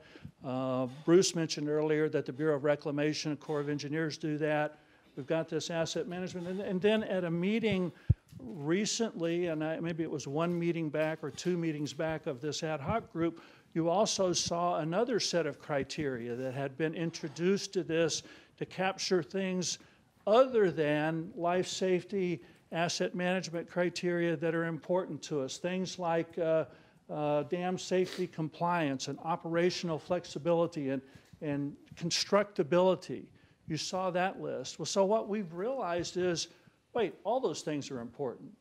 So we need to find a way to incorporate this whole set of different evaluation criteria in what we do for the CNA, and that's what we've done. But the primary focus has taken us back to this asset management risk criteria. So we think that that's key, part and parcel, central to the analysis that we're going to do for the CNA. And as you heard from Bruce this morning, the IRB has agreed with us that that's an appropriate way to do business here. So let me tell you a little bit about why we think that's a good thing, other than the fact that the board said it's a good thing.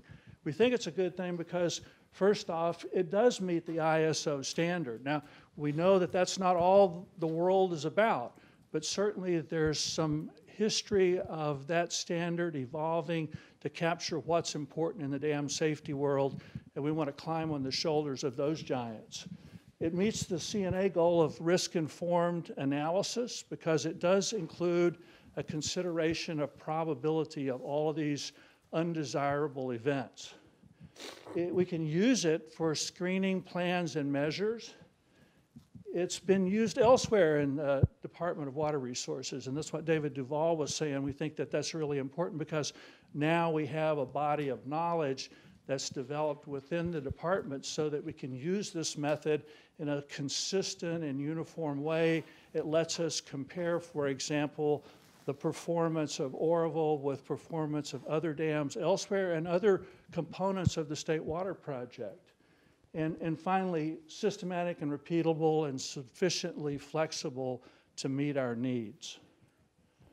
All right, so let me give you a little background just to kind of bring you up to speed about this level 2 risk analysis that several people have talked about today. What the level 2 risk analysis really looks at as a product is this diagram. This diagram has a really weird name. Bruce, what's the name of this diagram? What do we call it? Yeah, we call it an FN chart. Now, don't slip up when you say that. The F part is probability, and the end part is number of lives that might be lost given the failure of the facility that we're considering. So a typical risk analysis for dam safety purposes would estimate probabilities and life loss and create an FN diagram like this. So for for the current state of a system, or the current state of Oroville, we could do an analysis and put a dot on this diagram. And the idea is that as the CNA then improves the facility or enhances the facility and reduces the risk, that a dot on this diagram is going to shift, as David Sarkeesian was talking about earlier, to represent a more desirable state. And so we have a tool here that we can use to see how good we're doing as we propose plans and measures through the CNA for enhancement of the Oroville facility. This gives us a tool for assessing or evaluating the performance of that measure or plan that we would propose. I've got to put this diagram up here, and I think it goes to a point you were making earlier, and that is there's a lot of uncertainty about all of this. So in reality, the engineers and scientists that are doing this analysis aren't going to put just a point, because we have a lot of uncertainty about the potential performance. We have a lot of uncertainty about the hydrology of this. So it's really sort of a cluster of points here. And in the analysis that we'll do, we'll propagate that uncertainty through the math as we come up with indices we use as measures of performance of the plans and the alternatives that we're going to consider. So again, the point is that as we look at the CNA alternatives, we'll do this analysis, we can make this plot for each and every one of those, and we can see how the plans and measures perform. So that's our evaluation criteria if we just focused on dam safety. You skip that slide. I'm going to go right to this one, because here's the matrix, or here's a representation of what the asset management risk analysis does within O&M. In asset management risk analysis, rather than pretending that we can sharpen our pencil, Ron, this goes to what you and I were talking about earlier. Back in the days that I was a young man, I took a drafting course, and we did it with a really sharp pencil. Well, we could pretend we could sharpen our pencil enough here to know just exactly quantitatively how everything performs, but we don't. And so as a consequence of that uncertainty about performance, the asset management criteria says, well, let's put things in categories. Categories of outcomes, categories of probabilities or likelihood, and let's assess, evaluate actions that we might take in terms of performance in those broad categories. We shift from one category to another. The asset management process says we'll multiply the consequence category number by the likelihood category number, and we come up with an index that represents the performance of an action that we might take. And a smaller index means better. So you can imagine then, as we come up with these different spillway alternatives, in task one, a different spillway alternative would shift either the consequence or the probability and move us to a different box in this asset management criteria. And Joel, that lets us compare different alternatives that the task one spillway team would come up with. And the good thing about that is that there's no mystery about how we do that, because the asset management team in the division of O&M has developed documentation to explain to us how we make a determination of either the shift in consequence or the shift in probability. Asset management risk strategy has identified a broad set of categories of different consequences or outcomes of performance with different alternative measures. We're going to adopt that.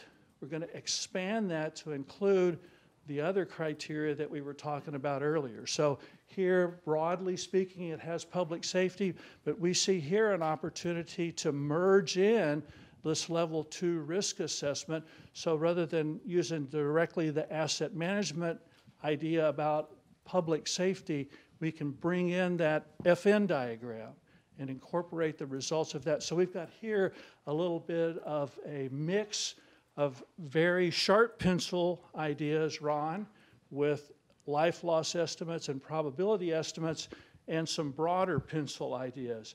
For example, measures of other benefits that might arise from the alternatives that we might put into place. Okay, so this illustrates sort of broadly a chart, a flow chart of how we will apply this asset management merged with the life safety analysis from the level 2 analysis to evaluate alternatives for the CNA. We'll select a condition of the system, so we're going to start with what the system is right now. And by the way, that would include probabilities of failure or poor performance of every piece of that system. So not just the chute spillway, but also the headworks, the other facilities, the Hyatt power plant, all of those facilities will be included in this, and probabilities of failure will be estimated. In the CNA, we would go through the process then to find a score that represents the current performance of the system. Then we'll take the alternatives one at a time and go through that process again and compute a score, a performance score that represents how each of those alternatives would perform if it's implemented. And then we can compare those alternatives. And so back to my original point, we've talked about reducing risk or optimizing operation. How do we know we did it? Well, that score is going to tell us how we did it. This simple chart here is to remind me to tell you that it's a multi-criteria decision analysis, though. It's not just life loss. It's not just state water project delivery. It's not just constructability. We have to somehow incorporate and integrate all of those different criteria. And so we'll use a multi-criteria decision analysis tool. Perhaps it's some sort of weighting. That particular detail hasn't been worked out yet, but it will be a tool that lets us consider the relative importance of all these different criteria that we establish for looking at and comparing the CNA plans. And I think that's kind of the point here.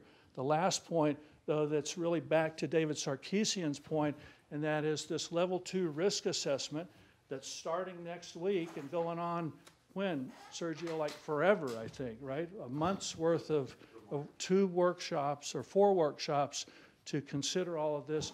All of those results will be rolled into our combined or integrated evaluation criteria. And this diagram here is simply an illustration of how we now have a plan to take the FN diagram and to merge that FN diagram with the matrix that's developed from the asset management operation and maintenance risk strategy. So we're left with something that looks like this. So what we'll do then is for the existing condition, go through these 100 failure modes or so that have been identified. We'll find where we are on this diagram.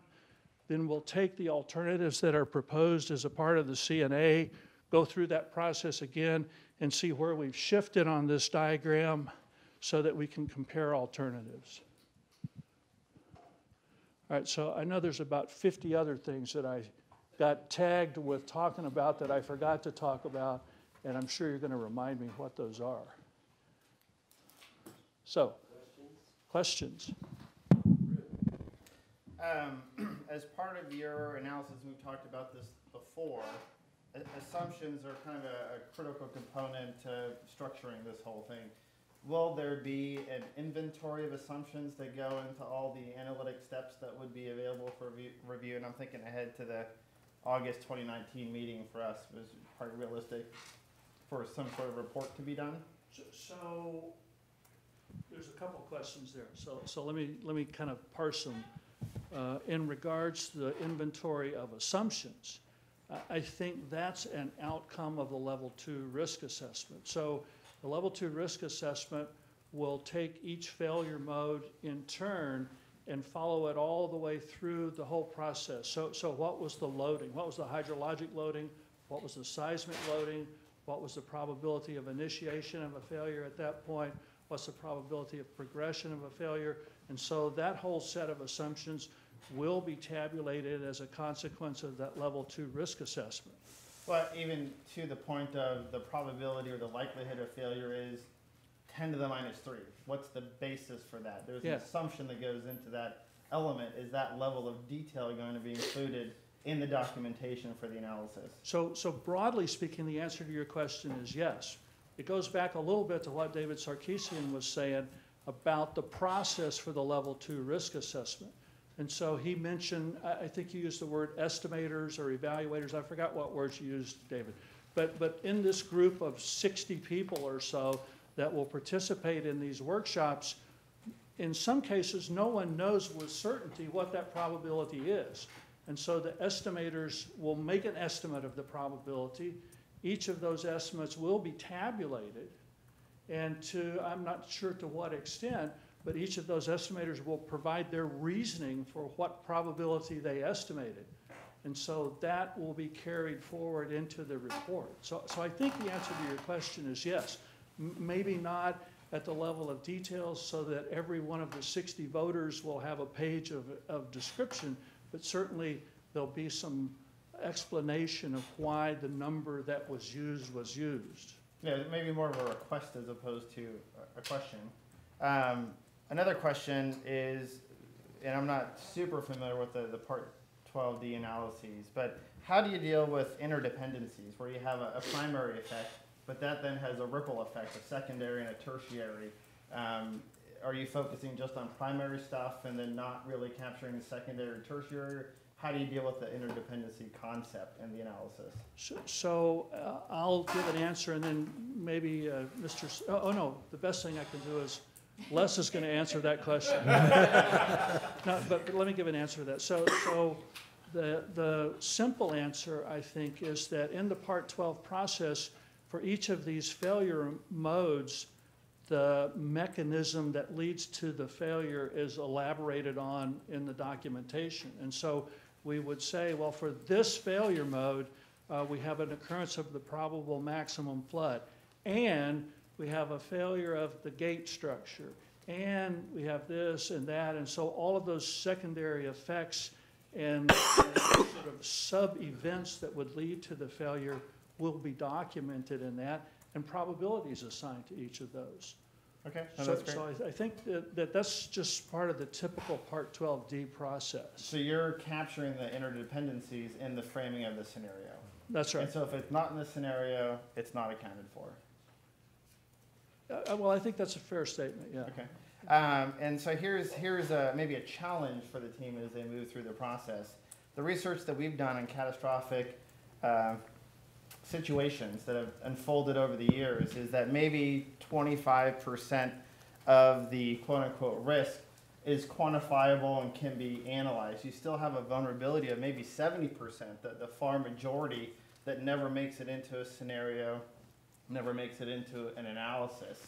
How do you account for that? I think it's referred to as residual risk in some frameworks, but I think that's misleading because residual implies a remainder. It's just a little bit. It's not a big portion. So I guess the challenge to you guys as you move through this process, can you disprove that hypothesis that really the far majority of your vulnerability is in the stuff that you haven't analyzed, but the stuff that's out there and hasn't been quite characterized yet? So I guess that's kind of what Secretary Rumsfeld referred to as the uncertain uncertainties. Or well, let me put some certainty to it. If you look at the new Transbay Terminal in San Francisco, you may be familiar that they've had some issues with beams crossing over a street. And they just came out with a report that said it was this trifecta of things that happened at this one location, and who would have known? So if you look to a lot of these catastrophic incidents, it's the stuff that you didn't think about that you have to be on guard for and aware of. So it's great to do the Part 12D stuff. It's great to do the quantitative stuff. But my question back to y'all is what about the qualitative stuff, the things that you know are out there but you can't quite put numbers to? How can we also address those elements? So I'll answer and then. In August, you can answer me in August if you want. You don't have to answer me now, but that's a challenge to the group. There's the easy stuff, right? That's the stuff that ends up in your chart. But how do we confront and deal with the not easy stuff? And I could give you just a quick answer though, and delay the more formal elaboration until later. But I think part of what the department hopes to achieve by having this large group of people in the room is to capture some of that. So these are not people who are all of the same discipline. They're not all DWR employees. There are a lot of independent consultants in this room. And I think we hope that having that many people think about this is going to increase the likelihood that we'll identify some of those. Now, there's no guarantee, of course, but I think that's part of the reasoning, David, got enough names here, but David and David, for broadening this to have 60 some odd people participate in this level 2 risk analysis is you want people who have evil minds to think of these unfortunate circumstances that might arise. Yeah, I think the devil's advocate position is very important. But another thing you may want to consider is tracking and logging near misses or things that kind of deviate outside of what you expected, and then having that catalog of assumptions to go and do a cross-check. I think that's a real thing that you can do so that you're mindful of the context. This is what we thought, calibrated against what's actually unfolding out there. No, good point. David, do you have anything you want to? So, Rune, you're crossing over into how you're managing the asset as opposed to doing that risk analysis. But they're linked. They're absolutely linked because they're characterizing the state of the system, which if they have no idea what the state of the system, what is the utility of the analysis? Absolutely agree. But what I'm saying is that is the legwork of pulling in documentation of what the analysis to bring into that. And so part of how you set up your asset management program is that what are all your metrics, what are all your service levels, how do you measure, how do you put in process plans and procedures, what are the checks and balances, and that all then feeds into each comprehensive assessment each year, each of the 5 years. So we could test that, and I guess one concept that I'd put on the table for consideration is go through the Part 12D process, and then maybe you could cherry pick 5 to 10 people who are intimately familiar with the operations and maintenance of the various structures, form a red hat team, if you will, to see if you can't ferret out some scenario or some possibility that the SMEs didn't think of as they went through. I think that's another check that you can do to help convince yourself that you're capturing that larger portfolio. I guess what I'm trying to say here is there's the routine process, and can we think of additional ways to enhance or embolden that process so that we're convincing ourselves we're getting as much of the vulnerability as possible? And this is sort of the work that you guys do at the Center for Catastrophic Risk Management, right? Yeah. Because I think what we're getting at here is that there is a process and there's metrics and there's measures that we're kind of used to. This is what I'm hearing as a layman, as a non-engineer, okay? What I'm hearing from some of this discussion is that we have the things that we know and we have experts and we have different perspectives, and we can all sit down and we can say, hey, this is the way we measure and figure those things out and what's acceptable levels of risk. But even with that, and even with some very smart people in the room all looking in that, we're kind of in the box that we know, right? And that maybe there are these other things that just, for whatever reason, don't get captured by our normal process. Is that right? And so I think what Rune's saying, hey, because a lot of times when you have these catastrophic events, they're not necessarily the things that you ever would have thought of, right? Otherwise, they probably wouldn't have happened in the first place, maybe? Is that a good way to characterize it? Can I just... Right? Yeah, maybe, go ahead. Well, I think, the FERC, because of the forensic report, right, FERC told us, give us a plan for how you're going to address all these recommendations. And we're about to send them our letter. We sent them a letter back in the summer, and they said we want more detail. And we're about to provide more detail. I think you're bringing up good things that hopefully we are including in the other parts of our program enhancements. Because as part of that, there was an audit team that we also brought in more external experts through FERC. They came in and audited our program, and they saw how we were incorporating it into asset management, which includes the whole life cycle. This is like one square. This is the design side. Then it goes into the maintenance side, which is asset management. They gave us recommendations there on how we're going to better inspect, how we're going to be better evaluate, how asset management is going to take all those areas and also incorporate them back into the life cycle. So I think we're doing that. Now, are we where the industry needs to be? No. I think everybody knows the industry needs to keep improving, but this was our first attempt to address the forensic report of not just design, but how are you going to operate and how are you going to inspect and how are you going to maintain. They're in all those components. It is a multi-year program. We can't do it all in 1 year, but we're going to step through trying to improve, and I think it's what you're bringing up the O&M side of it, so that all the data that's being inspected from the inspections, the visuals are going into our SAP system where we're catching all the data so that the subject matter experts within the department have all the data available to catch things that are happening that we don't either understand or are leading to something. So I think we are trying to put all those pieces together. Sure. Not everything is in the CNA, but well, and but that's it's where in I'm the whole. suggesting, and I think the board would be suggesting is, would it help to incorporate some of these things that Rune's talking about into your overall your risk evaluation criteria? I think it's something that you really should consider, and I think they could help you in saying, hey, have you considered these things, or are there some ways that you can test your underlying assumptions about? I don't want to speak for you, but I just think that that's kind of where you're going with, I think, your suggestion. We're early in the process. We know that the process as of 2017 was not as comprehensive as it could be. We've identified some enhancements or some betterments to the process. And it's not too late to incorporate those moving forward, which would then put you in kind of the state of the practice. I'm doing what FERC told me to do, to state of the art, saying not only am I doing what FERC told me to do, I'm doing these other 14 things. I don't know if all 14 are going to be useful. I'm going to give them a shot because I'm going to advance the state of the practice. That's an opportunity that I have in front of you right now, as opposed to, well, this is all I can manage, this is all I can handle, I'm going to do what FERC told me to do, and I'll cycle back to this later in 3 years or whatever it is. It seems like a missed opportunity. So I'd like to offer another perspective there too.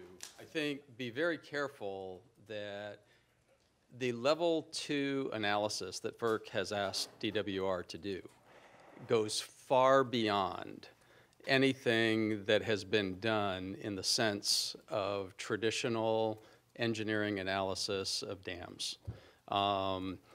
This whole risk assessment process is really set up to bring out exactly what Rune is talking about, that it is not limited to those things that we can calculate, that we have models for. Those are all things that if we have that information, it factors into the estimates of risk. But the framework that has been proposed is also set up to allow people to bring in those, what would I call it, notional factors that are kind of the non-quantitative things.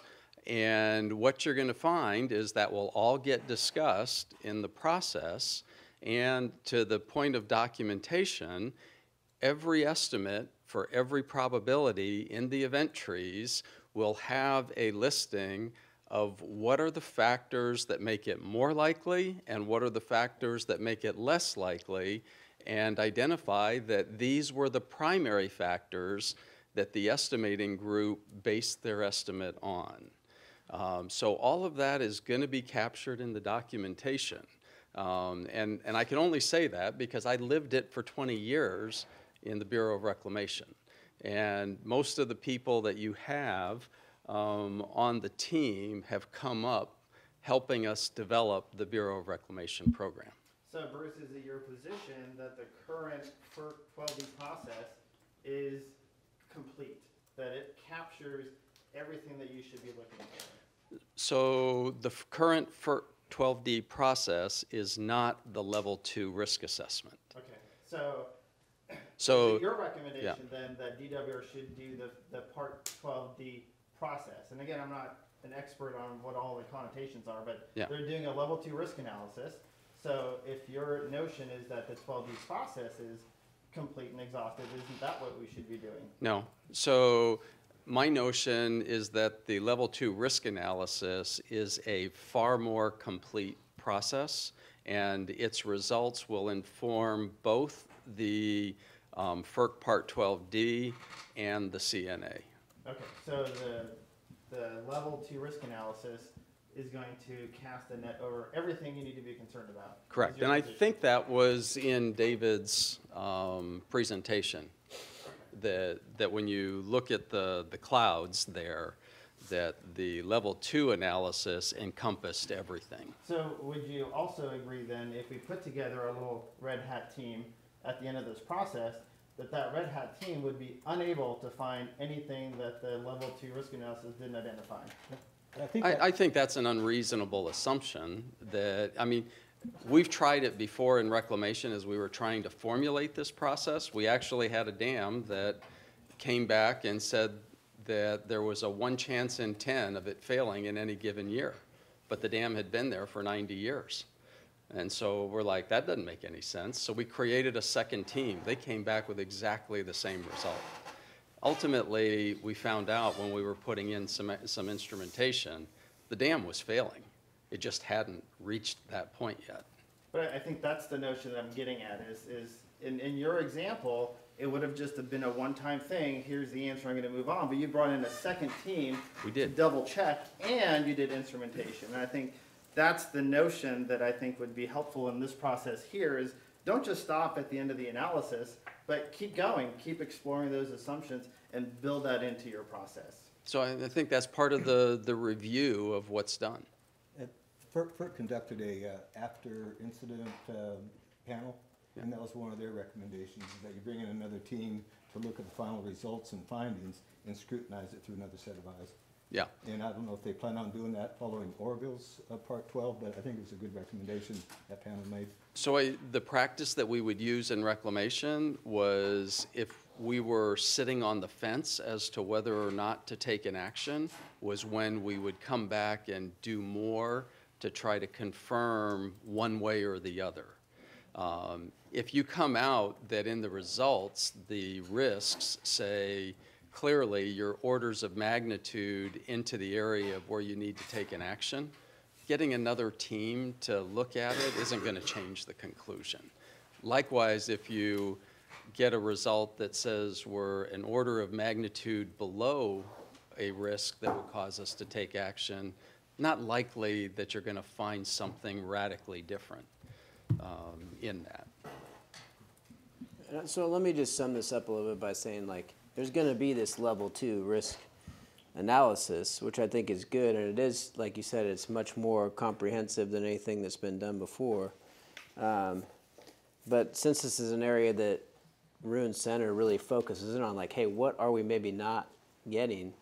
Maybe trying to incorporate some of their things, you know, maybe even having Ruin, because I think he's a pretty good resource, you know, as part of the teams that are looking at different aspects of this level 2 risk analysis, because that is going to be key to informing, right? Like you said, that really is going to tell us, maybe it's going to be very informative to our other processes, including this one, right? And Part 12D inspections in the future, right?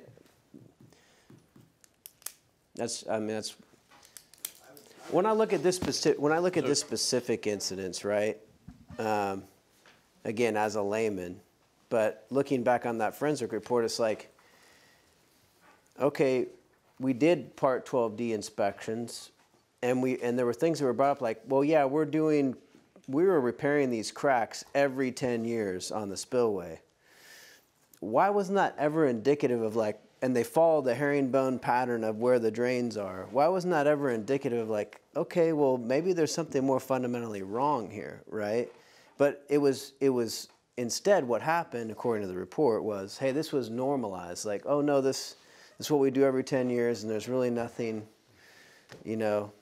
And there was also the, hey, well, what's going on with the geology? Oh, it's really sound, competent rock, which was really just a cut and paste from one portion of the geology report. Nobody ever said, well, hey, okay, what's your basis for saying that? How do you know that, right? And I think that's something that probably should have been done, right? But it just wasn't, right? Now, there could be things that are even bigger than that, right? That we're just not even thinking of is what I think the concern is, and how is that caught by sort of our better processes to make sure that we're taking into account the potential risks that are out there? I would just like to add, I view the whole process as it's a living process. We're going to get a huge update through this level 2 that's going to be conducted the next 3 months. And those PFMs and those risks are going to be tracked. And we're going to partner with asset management to develop a process to do that consistently. And and then in the next 5 years, all those are going to be brought back to the table and looked at again, reassessed, and new ones will be discovered, I think, along the way. The other component is we've got the operators in our workshop, so their concerns can be brought to the table. And then we also bring those back to the other folks here in the field division that didn't necessarily get to sit in the workshop and brief them on what failure modes did we discover. And as part of training, but it's also going to provide a feedback loop so that the boots on the ground, nuances of the facilities are getting back to the engineers that are sitting in these workshops. So I think it's a living process, and every cycle we do it, we're going to have a bigger and bigger portfolio of things we're watching for. Sean, we have Okay. 30 minutes. I have to get him out of here Better get- right at 11, and I know Laura. So Right. in the interest of time, do we have enough to? Yeah, get so let's do this. Let's, maybe, Ron, if we could just do the condensed version of looking at the table of contents. Let's spend the bulk of the time with Les's presentation, and then we can shrink down, or even, if you guys are comfortable with it, we can cut out because we were just going to do a real quick summary of I think Les's presentation should be priority. So that's my thought. So I think yeah, just starting on we're going to get into the task 4, right? We'll just focus on that one. And then task 1, 2, and 6, right? Rhonda will give us real quick, maybe the 5-minute version, and then we can. All right, well, good morning, everyone. First of all, I just wanted to introduce myself. I haven't had the opportunity to talk to you yet. I am Rhonda Robbins. I am a member of the integration team. The other members, of course, it's headed up by Sergio, Steve Berrigan, David Ford, and Les Harder. And one of the things that we're working on is the final report. So I think you'll remember that the IRB made the recommendation to, and I think the phrase was, to start at the beginning with the end in mind. And so that prompted us to get our outline together. I think you have this outline in your packet today, so we're going to go through it pretty quickly. So one of the very most important parts of our report is going to be the executive summary. Chances are most people will only read the executive summary, so it has to be comprehensive and written in such a way that it can be a standalone document. The next chapter, we're going to jump right into the meat of the document. It's the introduction and the project motivation. So this is what I think of as the Google Maps, where you zoom in. What are we talking about? Where are we? The physical components of the facilities, and then we get into the why of the CNA. Why are we doing this? And you can see the details there. The next chapter, chapter 3, is the goal, constraints, assumptions, and opportunities. So no surprise, there are 6 individual tasks, and they are also coming up with these very same things. This chapter will roll up from the individual tasks to the project level, and will identify those things that cut across the whole project. Chapter 4 is organization, approach, scope, and deliverables. So this is where we, first of all, we introduce the concept that this is a water resources planning study, and that comprises 6 steps that have been somewhat modified for the CNA. And then we'll go into describing the 6 technical tasks in more detail. One of the important things here is that we'll describe what we call the baseline condition. That's the without project condition. That's going to be the starting point for evaluating the risk reduction of each of the plans that we come up with. Okay. Chapter 5 is going to summarize the upcoming level 2 risk analysis. You've heard a lot about that already this morning. Chapter 6 is going to basically be David Ford's and David Sarkeesian's evaluation presentation. So what were the evaluation criteria that we used, and why were they appropriate for the CNA? Chapter 7 is going to be a summary of everything that happened in the individual task levels. So each of the tasks, of course, will be writing their own report, and then this chapter will summarize all of those individual reports. Chapter 8 goes into formulation and evaluation of the alternative plans. So we use the term formulation to mean the individual measures from each of the tasks get rolled up together in various permutations. That's formulation, and then they will get evaluated according to the criteria that we identify. Chapter 9 is going to zero in on the preferred portfolio of plans. So you remember the scope of the CNA is not one specific plan to be implemented. It's a portfolio of equally preferred plans. So this is going to identify how we got there and what those plans are. And then Chapter 10 is a recommendations chapter. So here we're going to have that portfolio of plans. We're going to hand them over to DWR Executive Management and their various informers to figure out how to get from that portfolio to that one single plan. That's going to tell them our recommendations for how to do that. If within the CNA we come up with urgent concerns, we'll identify those there. And then if we come up with early implementation plans, that will also be identified there. It will have the usual stuff at the back of the book, right? The references, the acronyms, and then we anticipate a number of appendices, including what we've talked about today, the glossary, and the individual final reports from each of the tasks will be there too. The level 2 risk analysis will have its own report, and then we anticipate that the CNA will also generate its own risk reduction report. So that will be included there too. All right, that's the real quick version. Happy to entertain any questions you may have. Well, thank you. All right. Looks well done. Thank you. Thank you. Say, Les, why don't you plan on, say you'll have Les plan on taking us home to 11 o'clock. Just use that time there, and then if you guys have any specific questions, we got the slides in there on the other 3.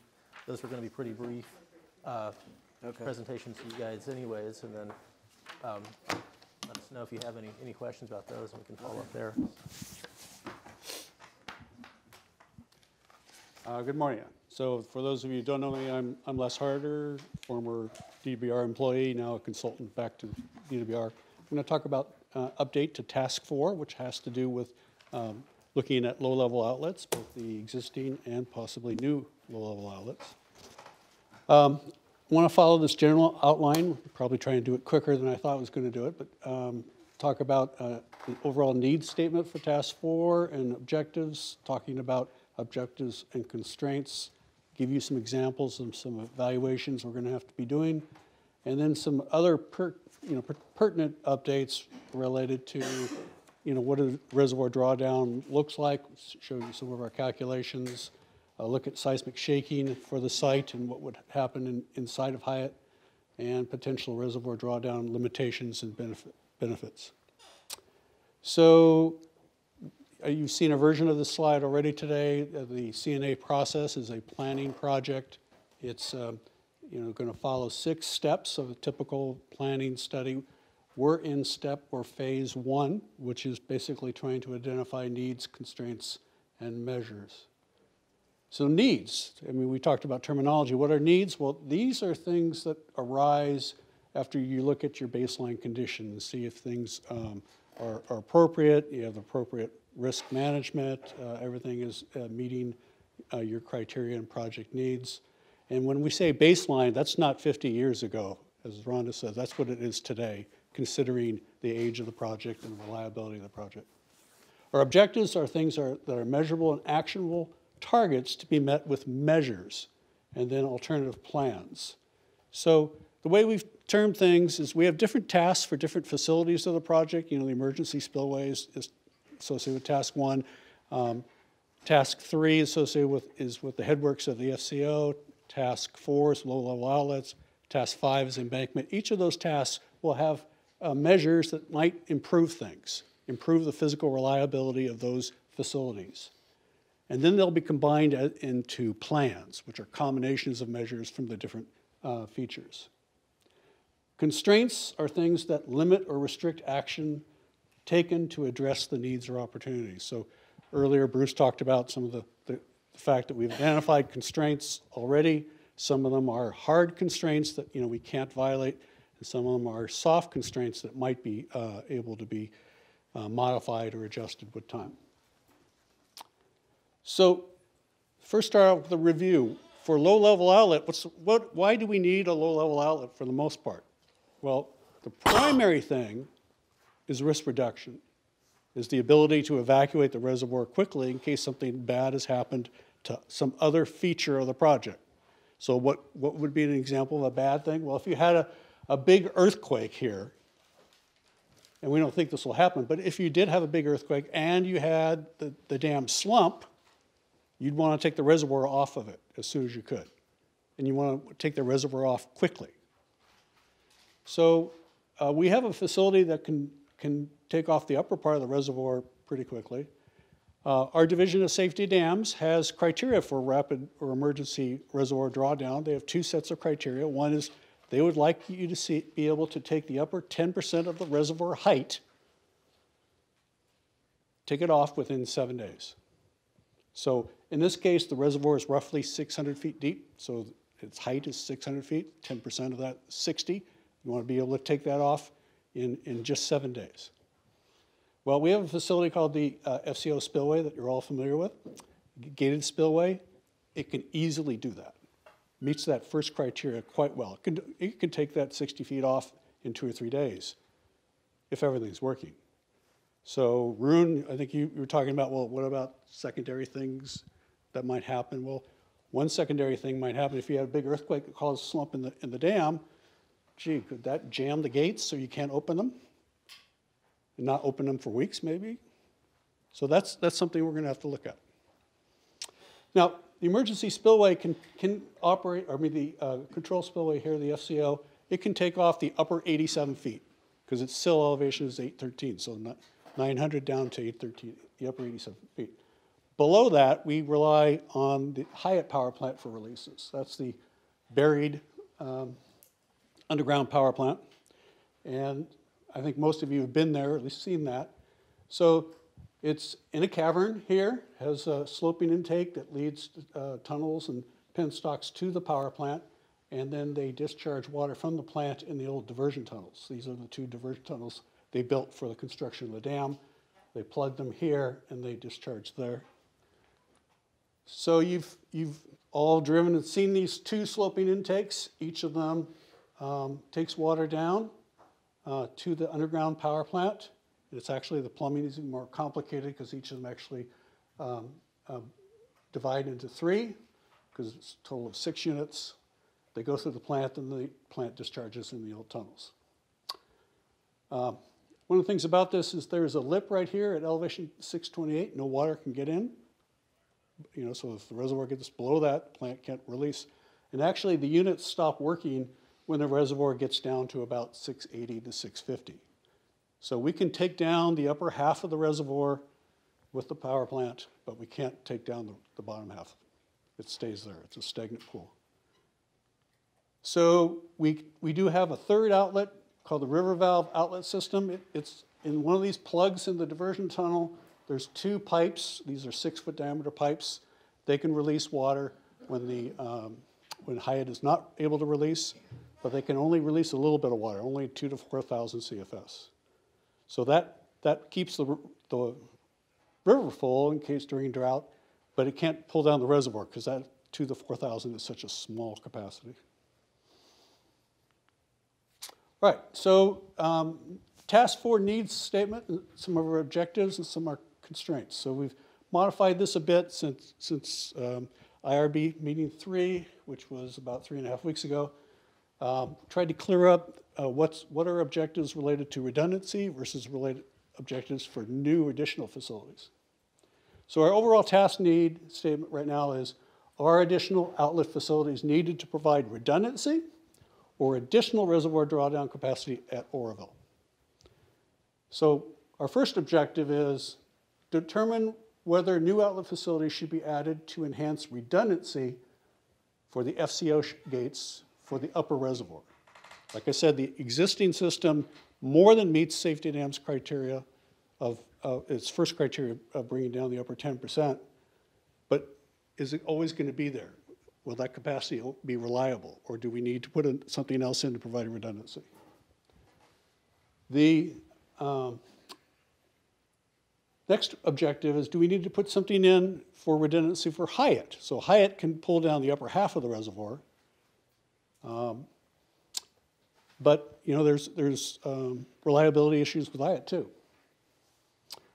Our third objective is, do we need to provide additional capacity for emergency reservoir drawdown of the lower reservoir beyond? This is not redundant. This would be a new capacity. For instance, be able to take all the reservoir out. So safety dam's second criterion is they want to see, for new dams, the ability to evacuate the entire reservoir in 6 months. Well, they came up with that criteria in the 80s after most of the big dams in California were built. So hardly any big dam in California meets that right now, including Oroville. But do we need something more than just redundancy? So these first 3 objectives are related to emergency reservoir drawdown. This last objective is, do we want to provide additional outlet capacity for operational needs? So when they're in droughts, when the reservoir gets low, and Hyatt becomes challenged in releasing water, they rely on the river valve outlet system, which is not a really big outlet. And so operationally, there's a desire to have more capacity at the lower reservoirs. And so we're going to be looking, that would be an additional benefit as opposed to a risk reduction measure. Some of our constraints, we talked about some of them earlier. There are physical limits of the existing facilities, even if they work perfectly. They can only do so much. They only draw down so much of the reservoir at any point in time. Then there's another constraint is the reliability. How reliable are they going to work? We talked about risk, tolerable risk. That's a constraint that you know, we're going to be trying to follow as we look at managing the facilities. There are regulatory requirements, you know, both at the federal and state level. And there's additional physical constraints. You know, we have a river channel that only has a certain amount of capacity, can only carry so much water. We have the constraints of the geology. It was already mentioned. I think one of the recommendations of the IRB is look more at the geology as well. And there's physical limitations. I mean, the left abutment of Oroville is already pretty crowded. It's got basically 4 tunnels and a powerhouse in it already. So it's going to be hard to fit another tunnel on that side of the channel. Is money a constraint? I think cost is, I mean, all resources are a constraint. So people resources, money resources, that's always going to be a constraint. And it will be consideration in looking at everything. Thank you. So in going forward with task 4, we have about 30 or 40 different evaluations we need to do. And I wanted to just give you an example of some of them. So, for instance, for this objective of do we need to provide additional capacity for the emergency reservoir drawdown of the lower reservoir? What do we not know right now? Well, one of the things we don't know is that what risks are we trying to mitigate? You know? How fast do we have to draw down this reservoir? How much do we need to draw down the reservoir? Why? What are we trying to fix or prevent? Are we worried about something on the embankment? Are we worried something about the FCO? Are we worried about something about one of the tunnels? What are we worried about? What are we trying to do here? I mean, our main benefit is risk reduction. So let's quantify the benefit. We don't know that. What are we going to do to try and find that out? Well, we're going to work from task 4 with our other tasks and with the level 2 risk analysis to basically try and understand what are our existing risks and what are the potential failure modes and what's the benefit of being able to draw down. So for instance, if you're worried about cracking of the crest, well, most cracks don't go down more than 40 feet. So after you pull a reservoir off 40 feet, maybe you've eliminated most of the cracks, that potential failure mode. You really don't need to go down another 600 feet.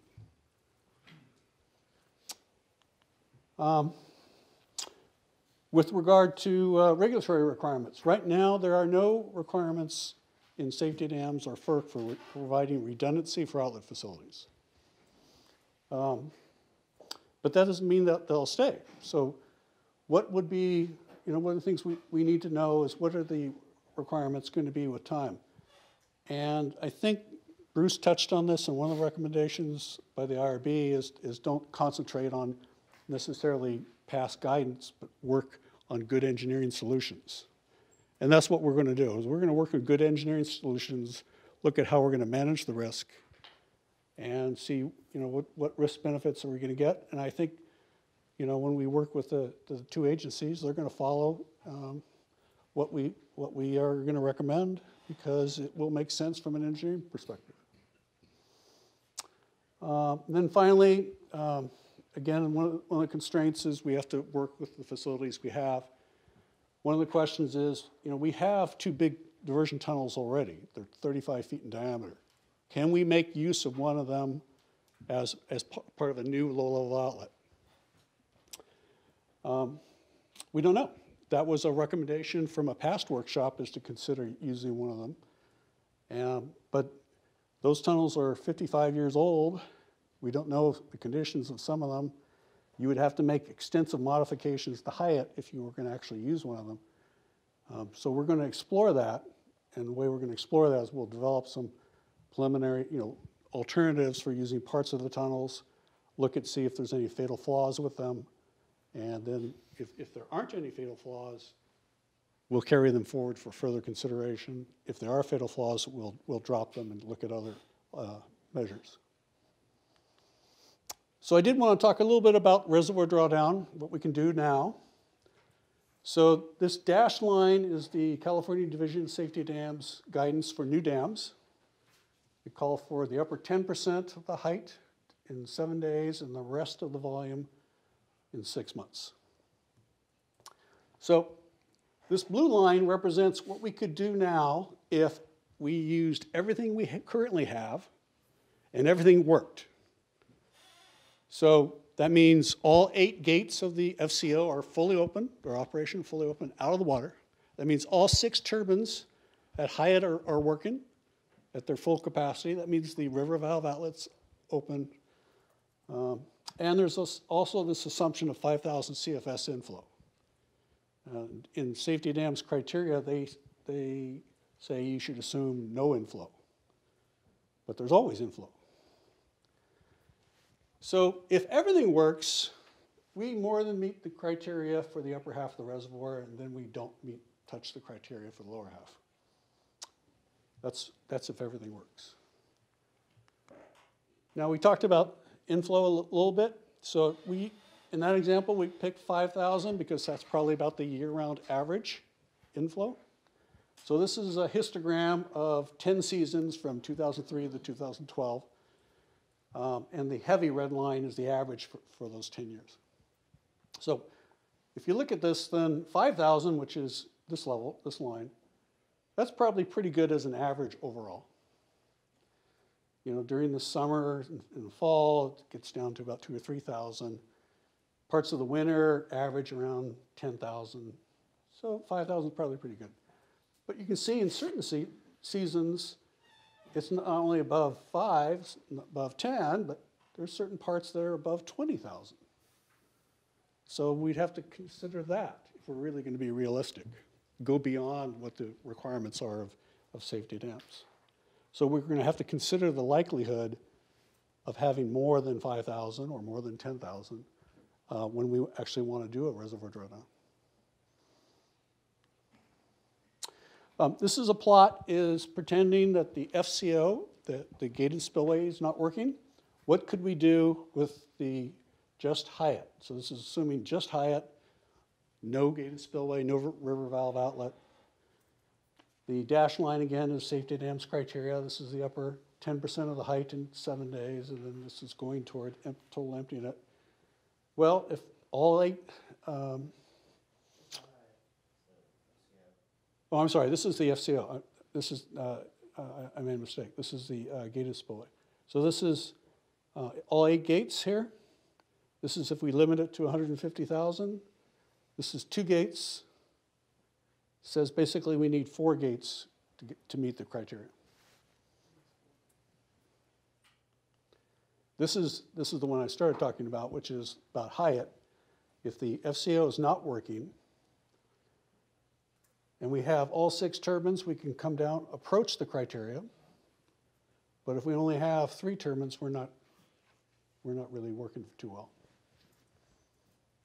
And actually, if there's no turbines working, if only 1 turbine is working, the inflow overcomes that, and you get a spill over the emergency spillway.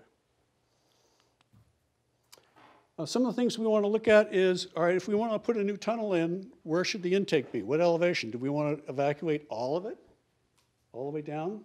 That's down to about elevation 340. Well, Bruce mentioned that, you know, if you do a hot tap, and you'd have to do a hot tap if you go that deep, there's construction risks. I mean, if you make a bad mistake there and you lose the reservoir, that's catastrophic failure. Just build a train and sell it for gravel. So the deeper you make the inlet, the more construction risks you have. So what benefits do we get for making it deeper? So pulling it down deeper doesn't always give us the most benefits. So this is an example. Here's the cross-section of the dam. This pink zone right here is the core, the main dam core. This pink zone is the core of the cofferdam that they built first. If you were worried about the core cracking and having internal erosion, you'd want to take the water off of that. Well, if you pull the reservoir down, after you get past the height of the cofferdam, you're trapping water in the gravel. And the pore water pressure that the core feels stays at this elevation. You could completely empty this, but because of the way the water would be trapped here, you're still loading the core up, and you not have unloaded that. So taking it lower for this potential failure mode doesn't help you. So that's a consideration we have to look at. Another consideration for the other benefit of better or improved operations is the level we put the low-level outlet is how, you know, the lower it is, the more benefits we get from an operation. Now, if we put it at the intake at 700, these percentages represent the likelihood that the reservoir could go lower than that elevation. So in this column, this is 700 feet. And the reason why we picked 700 feet to look at is that we could do that in the dry, because we can evacuate the reservoir down to 700. That's where it's under 700 today. And we could actually do a lake tap without actually having a lake there. We can actually make the connection during the summer. Well, some of the benefits are is that, well, depending on what month it is, it's 10 to 30% of of the time, the water reservoir will go lower, which means that you're not fully capturing the potential benefits that a new low-level outlet would give you. Well, what if we made it a little bit lower, let's say 680? Well, that's better. You're now in the 5 to 10% range. But 680 is about the limit of how far we could go in the dry to make the connection. If we went down to 550, and that's the top of the cofferdam core, we're getting down to, well, it's not too much benefit from operation at that point because the reservoir hardly ever will unlikely get that low ever, and only be a few % chance that it would ever actually get below that. So from an operations point of view, 700 provides some benefits. 550, you get almost all your benefit, but after 550, lowering it doesn't help you. And so that's what we're going to have to weigh in these alternatives, is construction risk and cost versus what benefits are we getting from both risk reduction and operational benefits. I did want to talk a little bit about seismic shaking. At Hyatt, we asked Lettuce Consultants International, a seismology, engineering, geology firm, to give us an estimate of what would the shaking be like inside of Hyatt, given a certain shaking outside. So most of you will remember we had an earthquake here, magnitude 6 in 1975, August 1st. It was about 1 o'clock. I was in Davis at the time. I felt it. It produced a peak acceleration of about 0.14 g. This is percentage of gravity, 0.14. And if you look on the USGS charts, 0.14 would be about a 500-year earthquake. So that's what the dam has, experienced. When we look at analyzing it for potential future earthquakes, we take the maximum magnitude that's thought to be credible on the system, and that's on the Cleveland Hill Fault, which is about a mile east of the dam. It could produce a magnitude 6.6. So the median earthquake, or medium acceleration from a magnitude 6.6 on the Cleveland Hill would give us about 0.35 G, and that's about a 5,000-year earthquake. But we don't take the median when we average. Because of conservatism and uncertainty, we actually take the median plus one standard deviation, or the 84th percentile. And so the 84th percentile is about 0.6 G. That's a 25,000-year earthquake. So that's what the critical facilities of the Oroville complex are being analyzed for, or have been analyzed for, like the dam. But what kind of shaking would you expect inside a cavern deep in the mountain, where Hyatt is? So that was the question we asked LCI, and they said you should be expecting about 2/3. So if it's,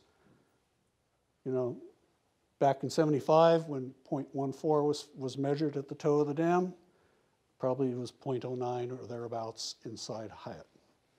If we're using the 84th percentile of 0.6, Hyatt would probably feel 0.4. So that basically means is that it would feel less, and therefore the level of earthquake that would actually cause damage was probably twice as long as what would be felt outside. So just thought we'd give you the brief information since we got that last month as a draft report. And David Sarkeesian, you can correct me if I'm wrong, but I believe we've charged LCI to do a whole probabilistic seismic analysis of the whole site so that we basically have the most up-to-date seismic loading. And we've got the critical curves information for the risk workshops. Okay, so next steps is that we're going to finalize the identification of needs, objectives, and constraints. And the format that we're using here for task 4 is probably going to be that'll be finalized, and all the other tasks are going to be using that. We'll identify the assignments to complete the evaluations. Like I said, there's about 30 or 40 probably for each task.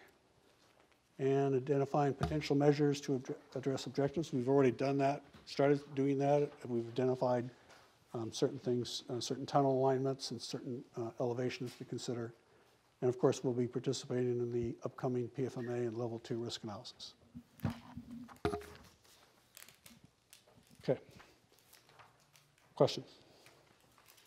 Or are we out of time? Oh, we're out of time. Any questions? Well done. All right. Did you want to do a little bit of this, like a brief summary of 1 and 2? Sure. How much time would you like us to? We need to get on the road here.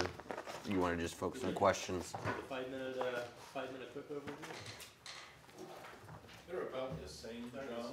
It's you know, just task specific, but it's to lay out the needs, objectives, and constraints. And one of the reasons why we selected task 4 is just we spent more time here is we wanted to show this figure right here, this is the process being used common across all the different tasks. Right. And so, and if you look at the slides 4, 1, 2, and 6, you see really that similar figure where we're making the needs statement, we're coming up with our objectives for each of those, and then having list and constraints. So that's the process that's common across all the different tasks right now. Okay. Well, maybe I'll just leave it open for any questions or comments that people have at this time on any of the things we've discussed. I just want to make a comment that on constraints, and I brought this up, I think, at one of the other meetings, is that I just want to make sure that one of the identified are the constraints to recreation, constraints to the spillway facility, and the other launching facilities around the lake. So I just want to make sure that those are part of the constraints identified. Like when you say additional physical constraints, recreation. There. You know, one way that we are capturing. And I see you existing facilities, maybe that's it right there, but. Yeah, I'd say maybe I'll start, and I don't know if others have some elaboration. That's one area where, as we're developing the evaluation criteria, one of the categories was this range of other benefits where we're trying to go beyond just the life safety. We're bringing these other considerations, and one of those is recreation. So as we're evaluating different measures, what is the impact that they're going to have to recreation facilities? So I do know that we're capturing that feedback in that way. As far as characterizing as a constraint, I'm looking at I don't know how that works or how our thinking is with that. Well, sorry, I think, John, the quick answer is that it is captured in the evaluation criteria. And so, and going back to what Bruce was saying, we're trying to capture the positive outcomes of this. So we're looking for enhancements to recreation, among other things, as a part of the evaluation criteria. So it will be captured. During the 2005 relicensing effort, there was a lot of people that intervened, both government agencies, Fish and Game, as well as private NGOs and stuff. Are you going back and reaping those inputs that you received at that time and trying to bring those in as benefits to the evaluation process?